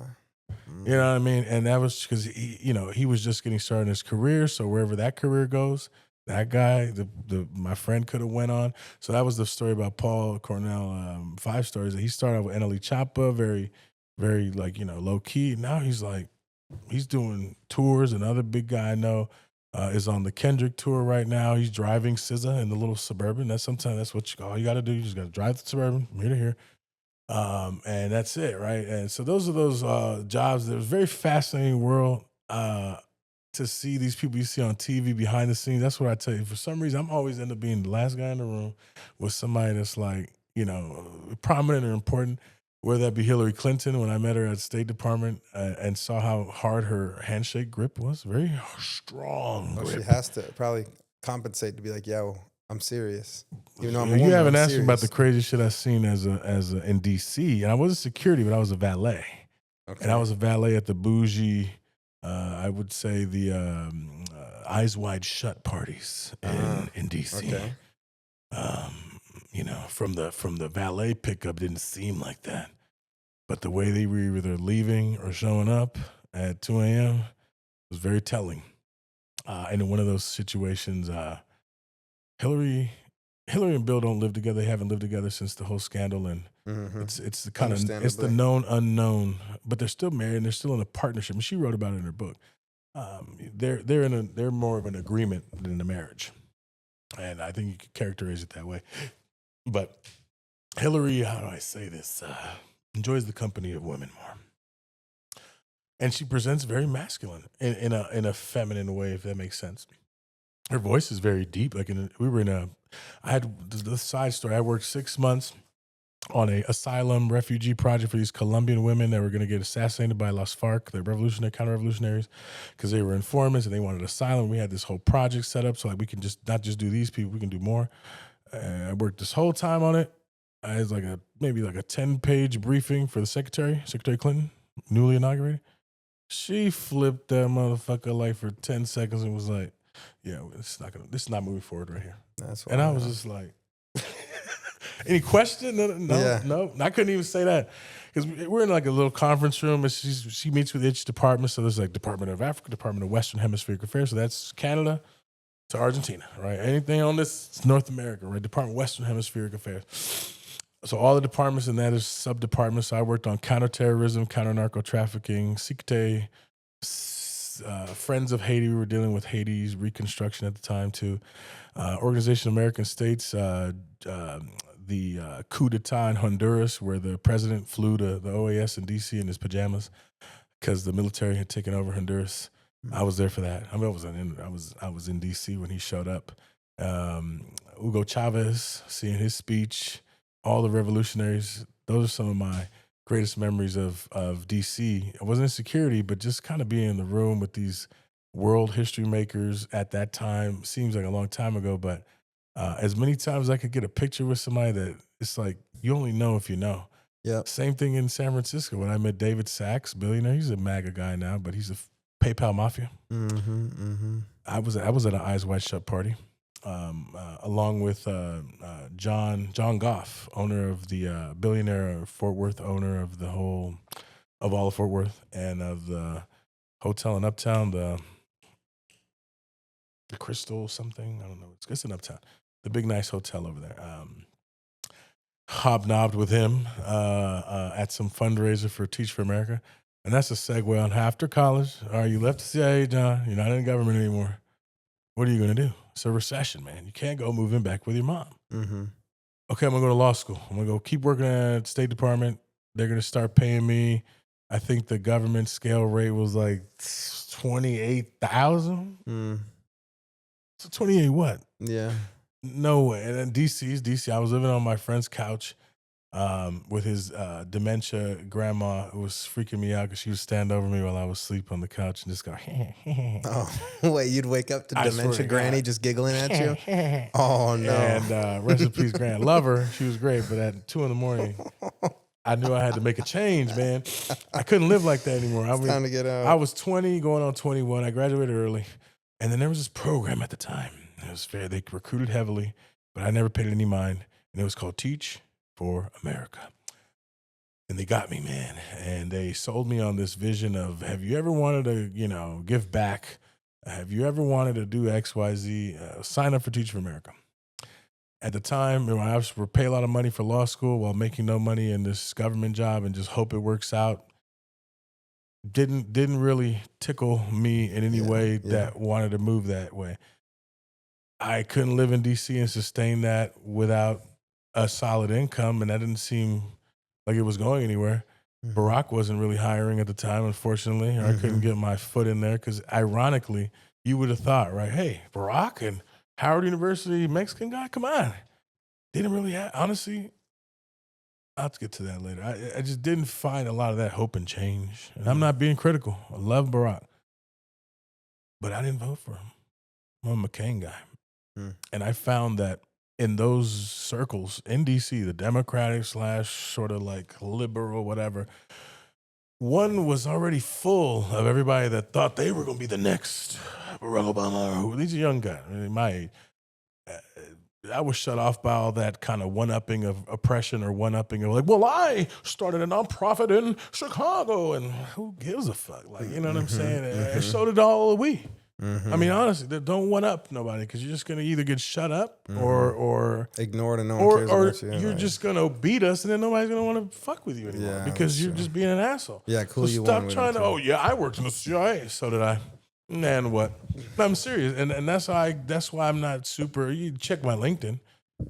That's what I told you to do because I think there's so many experiences that I've had, so many that I can't even put them all on the resume. I can't even regale you with all the stories. There's so many, but I'm never going to one up somebody. If you tell me how depressing your upbringing, your childhood, I'm like, that's crazy. I can relate, and that's all I'm going to say because there's no point. Well, I grew up with 12 siblings, and we all had to eat sugar sandwiches. Get the fuck out of here, man. Yeah.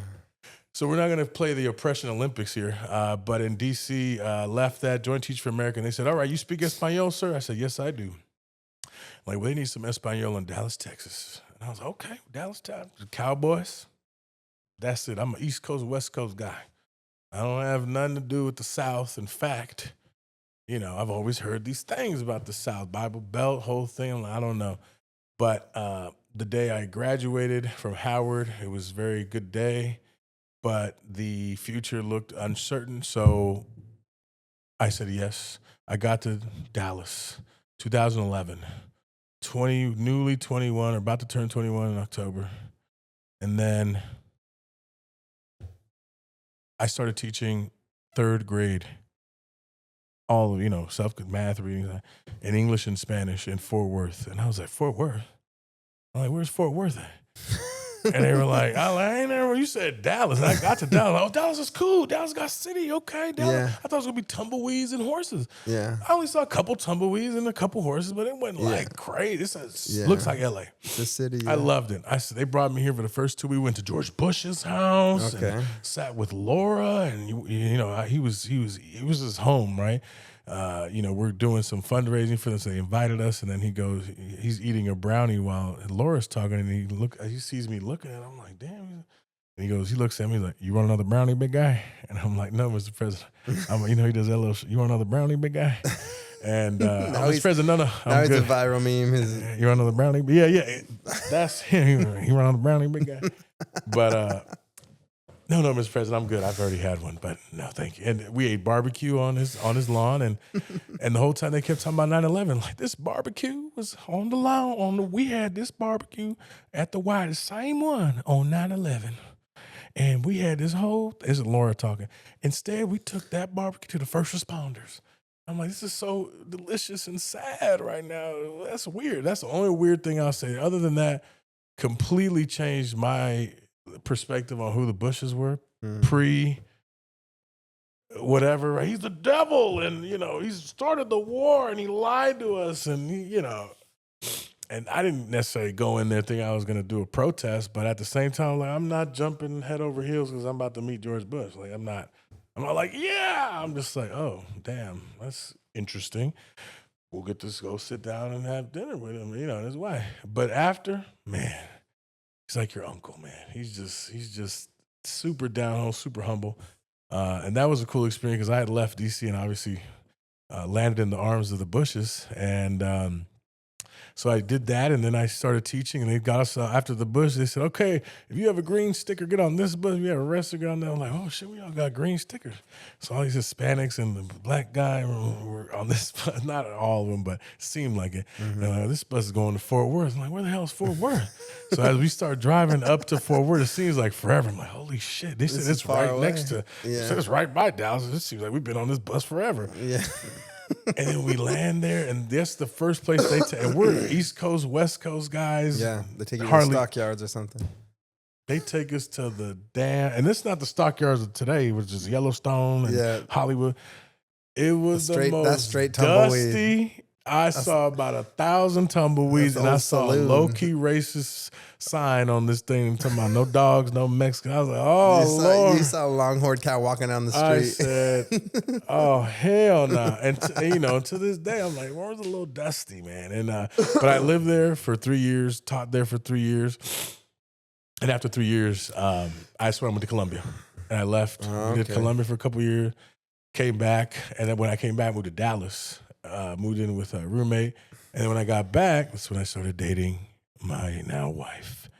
And we both had that college kind of sweetheart / she was teaching out here too, and she's from Compton. So it was kind of a serendipitous relationship where we just happened to meet, but then meet again at Columbia, and then meet again here in Dallas. And we moved in together. So it was just kind of like a very we're too close to not start. Exactly. dating. There's a reason for this. There's a reason we keep running into each other. And so that's kind of that morphing. But man, I tell you, you got the little synopsis here. We tell you who I am from the Bay. I went to Howard, all black college, before it was cool, before anybody knew what it was. And their homecomings and the experience, I was there for the inauguration. I saw people that, newsmakers, history makers, all the makers. Then I left Howard, came to Dallas, left there, went to Columbia, went to New York. I stayed out there with my homie, and so that experience going to Ivy League was super, fulfilled, checked that box in a sense.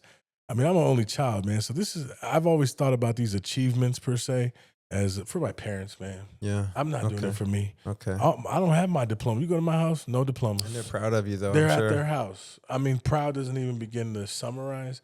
But then that's like a two-sided edge right there, right? Because you're like, on one end, they're proud. But then there's expectations. And I think I've noticed that a lot of times I get into these modes where my self-value is only, the way I feel about myself is only dependent on my what? Achievements. Mm-hmm. If I'm not achieving, I'm failing. I'm worthless. I'm not worth anything. Yeah. You think that's true? I mean, I think a lot of men struggle with that. Women too, but especially men, because I think that as a majority, men derive their value in the world from the value that they bring, from their achievements, to the from table? what they bring What to did the you table. do for me lately? 100%. What can you do for me? Women can exist. They can be cute and just exist and show up, and they can be treated valuable because of that. That's not to degrade women, but like they have a little bit of a power that we don't. That's you can't absolutely just true. smell good and then take over the room. They're like, okay, well, what are you worth though? What do you bring? Right? What's that tangible, right? But in the sense of, that's a man. But I think even as a son of an immigrant, or leaving, not even just immigrant experience, but anyone that's living up to the expectations of their parents. You told me your dad was a brain surgeon. And I don't know if you could have grown up to be a ballerina and they would have been okay with it, right? I don't know. Would they? If you just said, I want to be a artistic interpretive dancer for my whole career, would they have supported you? The thing is, my father grew up as like a cattle rancher, and then became a spine surgeon. So if I had decided I wanted to be a cattle rancher, he would have been like, okay. No, I didn't say cattle rancher. A ballerina is different. I'm saying interpretive dancing basket weaver. I'm talking about something. They're also very religious, so that kind of sounds a little bit. I don't know. A little where bit that is. sissy. That's a little bit of a little bit sissy. They're old school masculine kind of. They'd kind of be like, wait a second. You don't have to go that far out. Yeah, let's even just say not something your daddy did, not something you're taking over, or something you learned. There's definite pressure. I'm talking about left field. No, yeah, there's definite pressure to be like, why wouldn't you have tried harder? Like push yourself. You know, and kind of same thing. I think what you're getting at is like we're at this other level and we climbed up here to give you an even higher boost, and now you're coming back down over here. Like we sacrificed to get you to this level. Why are you coming back? That's the irony. You say coming back down here. You did give me that privilege, mom and dad, because that level to even have the option, to decide to play the clarinet professionally, or the flute I would have never had that. Yeah. That's a privilege. Exactly, yeah. Who can afford to play the professional flutist, interpretive dance, professional dance, or interpretive dancer, or major in name the majors that people call quote unquote useless, right? As a life mission, I'm very split on that. I don't know. I wasn't drawn towards majoring in the top 5 business, sciences. Medicine, aka engineering, STEM, science, technology, education, or the more of the kind of like architecture, tangible, like science, like, you know, you're learning a kind of a technical skill. Not all these armchair philosophizing ass majors, right? What are you gonna do with poli-sci, man? Is what I was telling myself in college. You're gonna go teach, or you're going to become a politician. So when I asked myself that question, I was like, well, some of my favorite politicians are teachers. My number one, you asked me, who's going to be my favorite politician, president, Lyndon Baines Johnson. LBJ. Spirit animal, my spirit animal, my historical archetype, who I want to be like. In his personality, some would argue gruff, unpolished, very macho. He would walk around talking about his balls and shit with the door open. Not that I'm like, nah.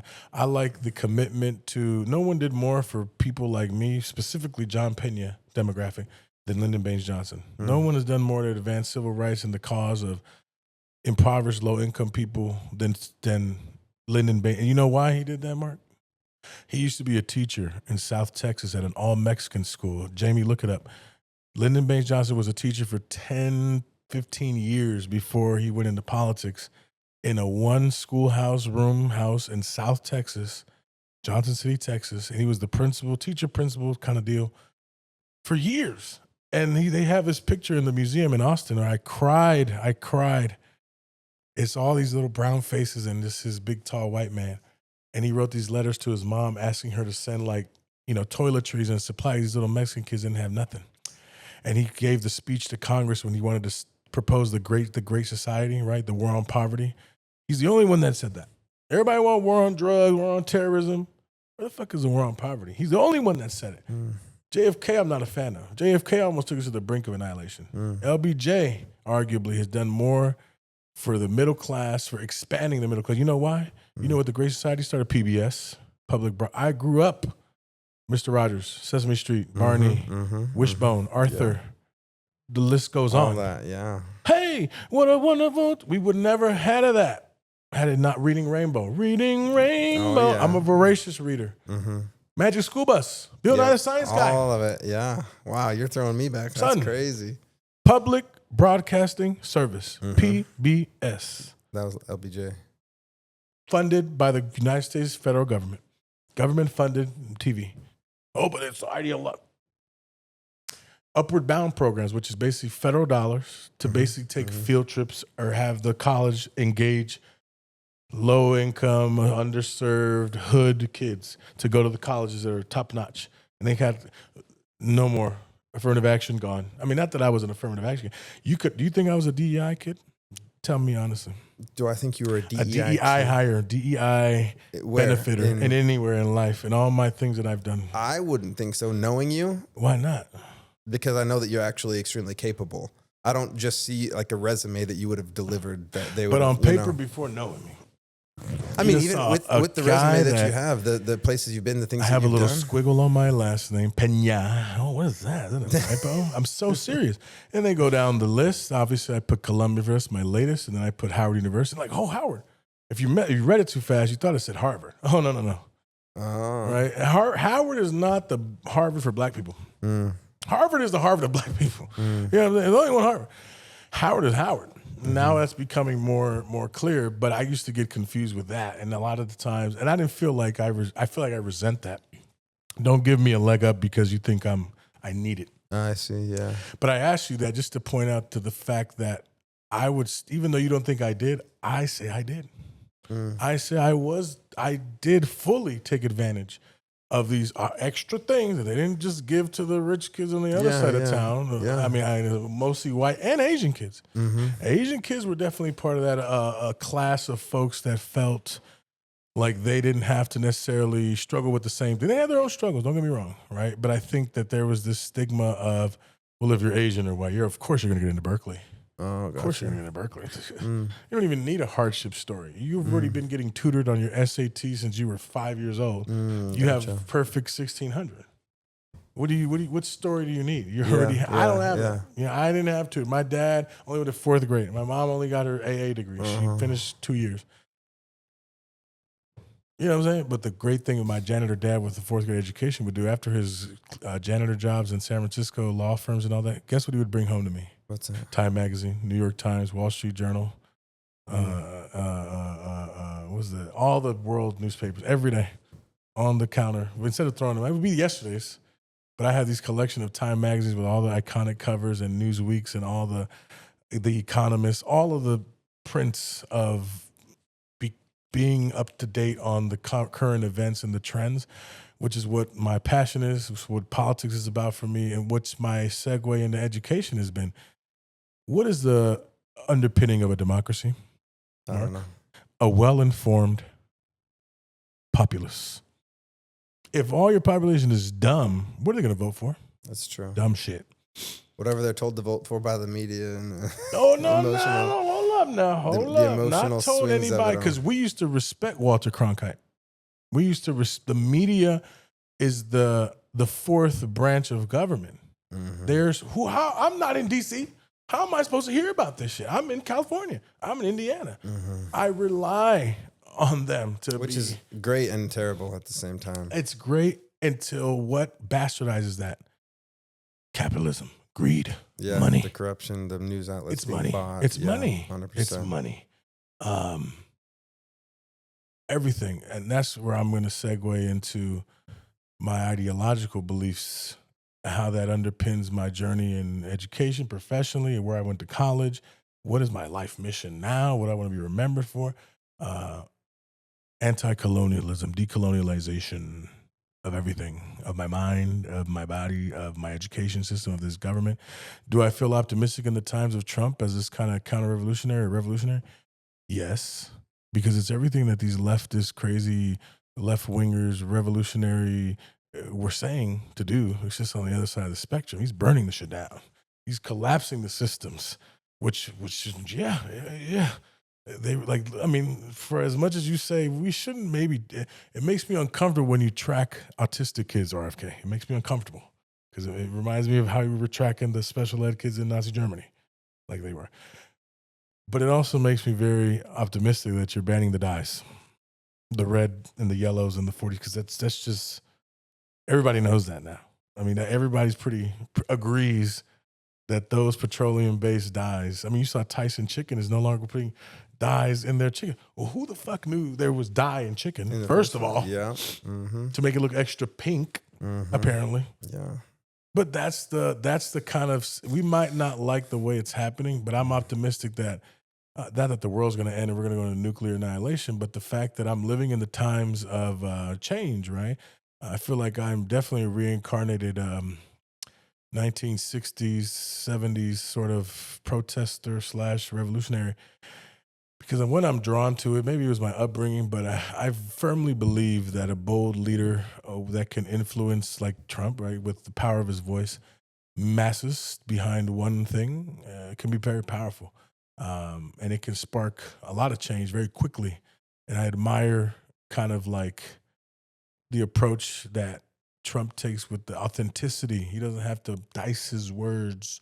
I'm very much that way, but I'm a lot more. I have a lot more elocution than that. I have no big words, and I can talk like Barack. And we must be. There you go. And Get we the hand have mo- the we hand have the motions thing. in there. There you We go. need to be together. But I also know how to talk like Trump. Man, we don't know. You know, like the Italian. You know, hey, get out of here. What do you want me to do? Yeah, you could Forget pass. about You it. could pass for a mafia boss if you And that's needed the other to. thing. I mean, I resent it, but I use it. Yeah. I use it, I resent it. Yeah. At the State Department, they told me, John, you're great. Everything's doing great. But the other delegations think you're the muscle. Can you believe that? Is there anything you can do about like your hair? I swear to God. They told me stop slicking my hair back. Because I looked up pictures online. They're still in the depths of websites. I found me in the background at some of these State Department meetings. And I do look crazy. Jamie, look up his old mugshots. I looked up. It's not old mugshots. It's old me sitting in these rooms where there was these, meetings happening, and I'm sitting there with my 3-piece suit. Hey, and that's kind of where I didn't fit in, but I try to be in that fucking room anyway. There you What's go. going on in here? Let me see what's going on. What y'all doing? What y'all talking about in here? Yeah. I really went to DC to look behind the curtain of the wizard. They all say that these DC people are weird and they're always doing all. I went to DC and I was in the rooms and I was in the meetings and I heard what they were talking about. I had top secret clearance and I discovered that nobody knows what the hell's going on. Nobody's very competent. Everybody's trying to figure it out, fly the plane, build a plane while it's flying. Yeah. I get that vibe. I But get that vibe. gave me a lot of optimism to say that that's why their system is so easily influenced by money, because that's a stable thing. It's always going to be, and it happened more after the debasing of the dollar. After my whole senior thesis was, post 1970s, the lack of income growth after 1970 and the rise of costs, alongside how political advertisements and marketing have changed, to basically showing the correlation between, like, once we started realizing that we're not making enough money and you have to, how do you bridge that gap? What's the gap? How do you bridge that gap between stagnant wages, increasing prices? What's the only Taxes, thing? baby. Huh? Taxes. Nope. What is it? Nope. Credit cards. Oh, there you When go. were credit cards invented in the credit score? Late 1970s. That's not good. FICO. When I found out the capital or the headquarters of like Equifax or something was in Ireland, yes. I was like, man, hang on Yes. now. Wait, who's running what? And I'm doing a project on this in my current role as a consultant with JP Morgan Chase about how are these credit underwriting systems discriminating, not even in the ways you think, but just systemically. I don't have a daddy that has $10,000 alone or whatever any amount of money. I mean, that's the unspoken thing when they put up these inspirational things about Steve Jobs or Mark Zuckerberg. They all don't even talk about the money. His daddy already knew the people, the network. His godfather, his friend's dad is the CEO of so-and-so. I learned that was more valuable, right? As the cliche goes, it's not about what you know. It's about who you know. Yeah, valid. I know people, man. I think you know the value of that. And I'm not talking about I'm not going to call them every day. But I interact with people. I open myself up to interaction. Just enough to let people in so that they can open up to me. So it's a spy tactic, right? You give them just enough, and then they start dumping all that. I don't know if you get that with anybody, but people tend to, after I overwhelm them with my verbal stuff, they start to dump it back on me, and I start getting all my little blackmail details about it. There you go. You start recording under the table. That's there you right. go. Tell me this. So, because you're right, yeah, there is a lot of chaos going on in the country right now, and it's cool to hear you say that. That's funny that you kind of feel like a lot of the people in DC are chickens running around with their heads chopped off, because the country shows that that's kind of what a lot of the leaders are like, is they don't really know. Half of them don't really know. There's about a dozen. There's about a dozen people. I swear to God, there's like maybe a dozen, 2 dozen people that know what the hell is going on and are really running shit. Yeah. I mean, I hate to sound like a Mac. No. Nancy Pelosi's I mean, one but of that's them. what it looks like. So it doesn't surprise me that that's what it is. But you know, there is a need for that, man. When nobody knows what they're doing, and there's new people coming in every 2 to 4 years, bro. That's the hard part. Where is that institutional memory coming from? Who is there to train these people? Yeah. Only here's how far we've come. Don't fuck it up. Yeah, right? exactly. There isn't that. It's just, there used to be. Used to be like, you became congressman because you used to work for that guy. Like LBJ used to be on this Franklin Roosevelt campaign, and then he got put on, and then they just grow.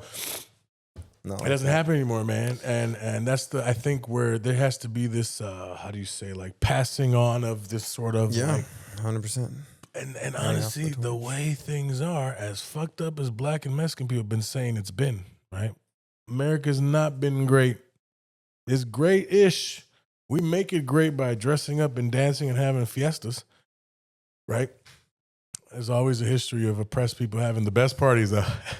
We're getting fucked up, but we can sure cook. Best food, the best music. Food, best pop. Poverty and trauma will make you throw down and dance. You have to party hard to get to. You got to put some seasoning in your shit about too. it. So anyway, but that point of incompetence in DC actually pushed me away. I had to leave. So tell me this: now that you're working in underprivileged communities, what are some of the bright things that you see that working in some of these underprivileged communities, you're seeing like, okay, there's a lot of things that are stacked against some of these kids. Some of these, I mean, kids, but it's high school, right? That you mainly deal with. So young adults, teenagers, kind of thing. Is there anything that's bright that you see in that demographic or that age group where you're like, there's silver lining on this cloud, that there might be a brighter future ahead? All of the world's pop culture / what's cool and popping, I don't know if that's TikTok or whatever the trends are, I see with young kids are able to capitalize on that way before we even get hip to what it is. And by that, I mean like, not just in music. I see bright spots in my kids had a lot of musical abilities just off of just TikTok. I want to be like these little artists on there that became famous and blew up.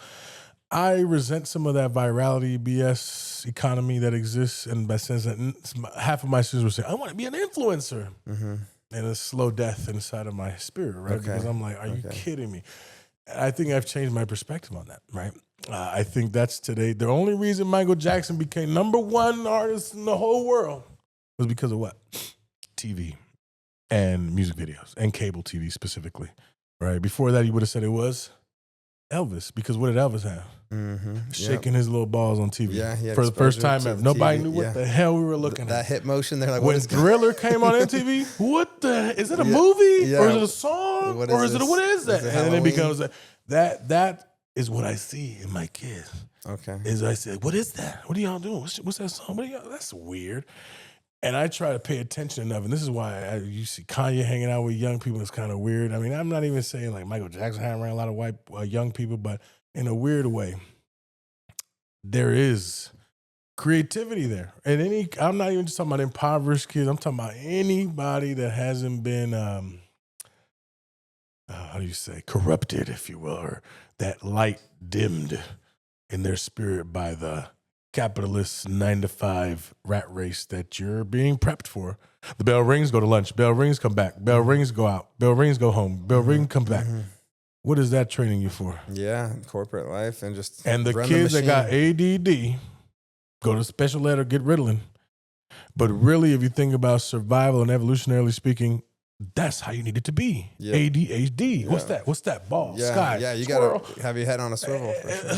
You might miss the opportunity that could change your life, one. And I'm talking about tangentially, right? Like thoughts, not so much survival anymore, right? Because we're not chasing leopards anymore. But tangentially, you gotta let your kids explore, is what I'll say. Let them, if they want to be an interpretive dancer, go ahead and dance, baby. But you better be the best goddamn dancer in the world. So what do you think are the like maybe the top one or two struggles in 2025 that some of these underprivileged kids are facing as far as knowing barriers? their own self-value, self-worth.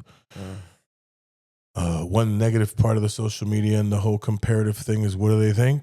I ain't shit. That's true. I am nothing. I'm going to kill myself. Everyone I'm puts going all to vape their- myself to death, or I'm going to let some stranger on social media impact the way I feel about me. Because One thing I couldn't stand, I should have, I did pay attention to it. Whenever a kid came to me on the verge of killing themselves saying what? They're making fun of me on my social media. I said, well, then die over then Facebook. shut it off. Then Log off. Delete the there shouldn't was a laugh. disconnect for me. I'm like, what the Yeah, fuck do you delete mean you the want to account, kill bro. yourself? Turn the Like- phone on. It's done. Yeah, You don't even live here. They're not even in front of you, bro. Yeah. And that was frustrating for me because I couldn't understand, what do you mean they're calling you a bitch online? And Yeah. so now you just think, Yeah. what do you mean? Like, I've seen it, man. Like, I've had, unfortunately, and all the beautiful things about being an educator, I've seen the worst of humanity. I'm not like police level, not like gore, but reports. Mr. Pena, can I talk to you? I think we need, alone. And I'm like, and I already know the next line, and I know what I'm gonna have to do next, right? Which is fill in the blank family member touched me last night, or legitimately raped me last night, right? Mm. And what am I gonna do? No, I'm much, you're gonna be like, all right, listen, at first I'm like, you're very brave. Thank you for telling me, and I'm just gonna let you know. Now that you told me, I have to. It's balling. You know what I'm saying? And I had to do that. And a lot of times, like, there would be a police officer and having to do this whole reliving. I want Mr. Pena to come in there with me. I'm like, God damn it. No, now I'm involved. No. But then I'm like, what are you going to do? Yeah. But now I had to leave education, Mark, because after 15 years of doing that, literally on the front lines of life and death for these kids, man. Like, I'm talking about, I'm on the verge of killing myself. I'm on the verge of crashing out just in life or crime. I brought a gun to school. I might get shot as the administrator at the school by some weirdo, and I've had a weirdo come into the school. I can't. That weighs on you, man. It was time. Time. But then there's the guilt that I had to get over. Like, if it's not me, then who is it? That's true. Somebody else. And I've saved so many lives, so to speak, in the sense of, like, my decision point right there in that seat in that moment was going to be a red pill, blue pill for that kid. Oh, for sure. It was in my hands. Had it been anyone else, story over, right? End of the track. And I'm proud of that. I don't think I ever made a decision that left a kid worse off than they were. As the story, the cliche goes, what's going to be on your tombstone? I left the world better than I found it. Yeah. Because that's not going to be on my tombstone. But that's one of the things that I want to be said. Do you have like a favorite quote or a motto or something like as an educator? Well, that one. And it's going to be, no one said, my dad used to say this in Spanish, nadie dijo que mayo iba a ser eterno. No one said May was going to last forever. Or spring is going to last forever, right? Okay. And that's one of them, just because if you describe your life, everything was just fucking great, right? Mm-hmm. I don't like that.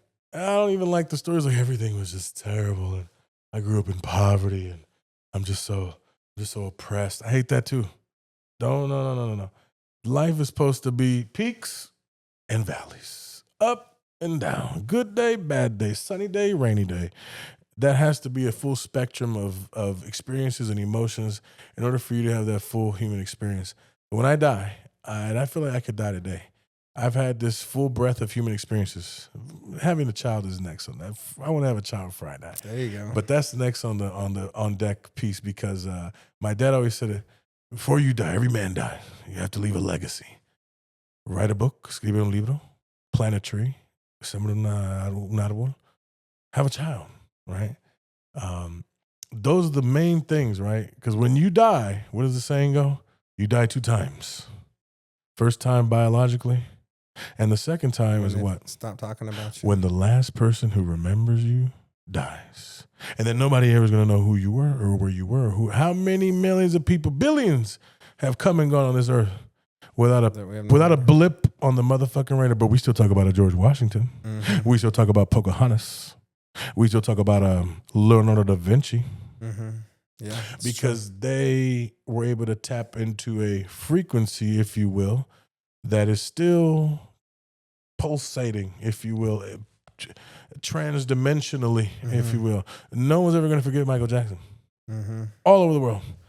More than Jesus, right? I mean, arguably.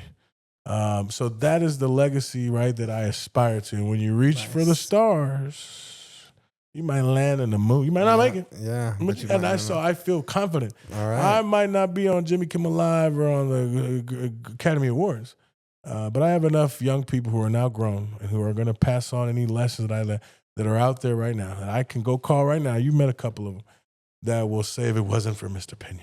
Yeah. And that's just fill in the blank after that. Yeah. I did this, and I guarantee not one of them is going to say if it wasn't for Mr. Pena. You know, I would have been in jail. Yeah. If it was, I would have been a college student if it hadn't been for him. He introduced me to drugs. Yeah. I never introduced no kid to no damn drug. Yeah. I never introduced a kid to crime. I never encouraged them to go do some stupid shit. It was always an admonishment. What the fuck are you doing, kid? Yeah. Huh? You know, and I didn't. The cool thing about having me as a principal was that I'm only 10, 15 years older than you, boy. Yeah. I've been there. You Yeah. still shit in your pants, man. What are you Yeah. doing? You know? And that was that kind of snap out of it without beating them, which is kind of that verbal, psychological rewiring that has to happen. It has to happen every day. So one of the other burnout things that I had to leave, I couldn't miss, man. I couldn't be absent because if I was absent from school, who the fuck knows what's gonna pop off? That's too much, man. Nobody can do it. And the ones that I've seen do it, like anybody that says, you ever talk to a Navy SEAL guy? They're all divorced, getting divorced, already had a divorce. And they're very lonely. Yeah, you were a Navy SEAL motherfucking killer saving the earth. What's the trade-off? Same thing with celebrity. Michael Jackson, most popular man in the world, very alone. Couldn't talk to nobody. I mean, the list goes down. There's a trade-off to everything. So I'm okay being an anonymous vice principal in Texas, little lowly dude for now, right? And even if I do blow up to become something, I don't ever want to lose that perspective or hindsight of humility of my original story, which I started off this talk with my parents' story, because I'm their legacy. I'm the only motherfucker that's left. If I die without any kind of continuation of the story, so I'm working on the book. It's going to be co-written with ChatGPT. Co-written with ChatGPT. But you know, overall, I want to write a screenplay. I want to write a screen script. Yeah. I'm very into movies. I want to be a director. I want to be a comedian. I want to be a rapper. I want to be a chef. The people I want to go to dinner with, Anthony Bourdain, LBJ. You know Anthony Bourdain, right? I hate when people talk about you want to go to dinner with somebody and none of them have anything to do with food. I'm like, well, who the fuck is going to cook? You know what I'm saying? So Anthony Bourdain, LBJ, obviously. I feel like we're going to have some good-ass conversation. You know, I mean, shit, who else is like, I was going to say Chris Farley. Hey, that would be a great dinner. Not because you'd be laughing at him. I'd be laughing, and he's not my favorite comedian, but he was notoriously known for having extravagant dinners or just kind of. One thing about me and eating or having dinner is more about like that experience of breaking bread and all that. But you know, it's also about the conversation. It's also about the other thing that makes that food more delicious, or else go eat a fucking Hot Pocket, right? Or you're having a nice meal because you want to have nice people, nice time, nice conversation. Yeah. And today's been a nice conversation, Mark. Yeah, thank you. My last question for you is if you know what that slogan might be on the tombstone, or if you know, like, you're leaving a legacy, you're getting your book written, you're getting your tree, you're getting your child or children on the way. Yeah. But if you had that legacy, that thing that you want to be remembered by and for, I mean, I know you have plenty of students, it sounds like, that'll remember you as a good influence in their life at a critical point when they were young and confused and trying to figure out what to do next. Is there anything else other than that specific that you want to leave as a legacy, or that you want people to remember you by? Yeah, it's, I mean, it's a funny one, but it's like, do as I say, not as I do, right? There you go. And then That's it's great. like, because I wouldn't tell myself, I consider myself a role model, but I'm not perfect. My daddy, role model, not perfect. Don't ever make your heroes, perfect. Mm-hmm. Impervious or non-human. Mm-hmm. And then they tell you don't ever meet your heroes, right? Okay. But if you know them as human beings first, don't idealize them into this kind of demigod, right? Because everyone is the person you most admire, right? That's why I like doing rabbit holes on these prominent people and really going into their history. And always a lot of trauma there, especially the really creative ones, especially the really funny ones, right? The most depressed people are comedians. Look at Kevin Hart's coming, laugh at my pain. All these jokes and titles that are all rooted in drama and pain, right? But you laugh about it. And that's the irony of life. And that's another great epitaph. Is like, I had a great time and then I died, or and then the party ended. In the sense of like, I'm very blessed to be alive. I know the importance of me staying alive because I have a legacy. I'm a duty. I'm a responsible. But then I also feel like it's a little bit like not an unfair burden in the sense of I know so many people out here with no goddamn mission in life. What's your mission in life? Make money? What the fuck? That's it. What kind of mission? You gonna put that on your make money, fuck bitches? That's what you gonna put on your epitaph? You idiot! Mm-hmm. What a superficial, surface level ass life you had. So I'm very socialist communist, and I only wear one pair of outfit. I'm not motivated by hoarding wealth. I mean, I call it hoarding. Who really needs all that? And so my goal has never been about what's my mission in life is to education. Like I started off and say, I got into politics through education because if we don't have an informed voting population, we're fucked. And it's even more crystallized by the fact that there are no geniuses up at the top that are going to figure shit out at the last minute. They swear to God they're not. And they happen to, but that's really just the ingenuity of of us trying to, I mean, how many times have I been in my life, and I'm sure anybody else's life, where you have those, oh shit. Let me fix. I hope it works. I got some tape right here. Let me fix this shit real quick before anybody notices. Because it's just built like that. And that's very much what happens at the highest levels. It's like some shits. You try to plan as much as you can. No, I'm sure I'm not a big planner, but I like planning. I like strategy. I like vision. Mm-hmm. Fuck the detailed plan, because that's gonna go out the window. We gotta be in it. We gotta feel it. It's like a playbook in this football game. You got the plays written out. Yeah, we practice them. But the nuances and the timing of it, and you got to play the clock, and you got to you can't really write that. You can't pre-program that. That's true. So I get a lot of people frustrated with me. My wife gets frustrated with me. Like, what's your plans? I have a concept of a plan. I have a scaffold. I have a concept because I don't have I've never operated with this whole life story seems planned now, but there's no plan. It's the farther, like I told you in the beginning, the more I travel, the less I know. And the more I find out that the man that knows nothing knows everything. The man that knows everything knows nothing, right? Once you say you have it all figured out and I know all the answers are in this goddamn book right here, you really don't know shit. Mm-hmm. And one value I have is intellectual sort of like honesty. 2 + 2 = 4, goddamn it, all right? Just don't even argue with me. So in the sense of spirituality and things that aren't necessarily captured in the quantitative black and white things, those feelings, the feeling you get when you do interpretive basket weaving, right? I can't describe that, but I know the motherfucker who's a pro at that. Whenever I see an expert doing their best at whatever it is that they do, I'm fascinated. I don't care if you play the flute. I don't care if you do basket weaving. I don't care if you do cleaning or like just janitorial work.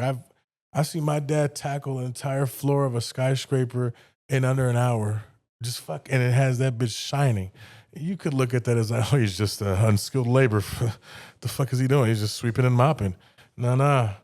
It's fine touches, right? It's the dusting and the finger, just high level, right? There's a pride there. So doing whatever you do. That's why I tell myself, you're a drug delivery or whatever, be the best, goddamn. Like in the Army National Guard, you can like be the best you can be. Remember that old commercial? Be the best that you can be. That's my motto. Nice. I don't think I'm on the best that I can be, but if then that pursue. That's what our coaches tell us in football. Pursue the football. Chase it. You'll be all right, man. And I feel like I'm okay. I'm not content in a good way, right? I'm always don't be getting content, right? Always be closing, always be chasing. But I know that there's a timeline of that, brother, and I hope that I've reflected a lot in this conversation about my own damn story. It's been a minute since I've retold it, but hope you got some insights here, and there's a lot more, and I hope that as your viewers and public can get to hear two men discuss their journeys, that those lessons, those little crystals, little nuggets, I like to call them nuggets, can kind of fall out, and then that becomes those things. We're not going to remember everything. What are you going to tell your son, right? Like you told me, what's one thing you could tell yourself? What'd you say? What's the question? What's the one thing you could tell your... I mean, yeah, if you thought that your future self was going to give you one piece of advice, what do you think your future self would tell you today? You want to know what it is? Buy Bitcoin. And that's it. There you go. I'm serious. I'm serious. You know how many times I kicked myself? I should have bought a house when I was in third grade. Goddamn, I'd be a millionaire right now. There you go. I should have bought fucking GameStop.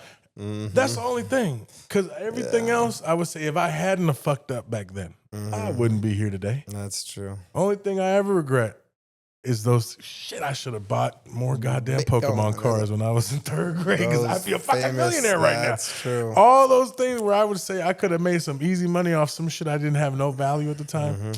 Those are the only true regrets, That's Mark. true. I gotta go find my your hard drive with the $1 million Bitcoins on it. I gotta find my old Yu-Gi-Oh cards in a sock drawer somewhere. Nobody wants Yu-Gi-Oh, Mark. Probably. Those are for the nerds. That's probably, real cool kids had Pokemon cards, didn't they? And before that, it was Pogs, and before that, it was like Yo-Yos, Tamagotchi. They had it all. Tamagotchi, Gigapet.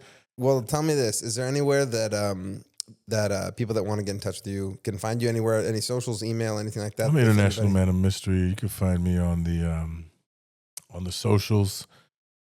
I forget what my tag is.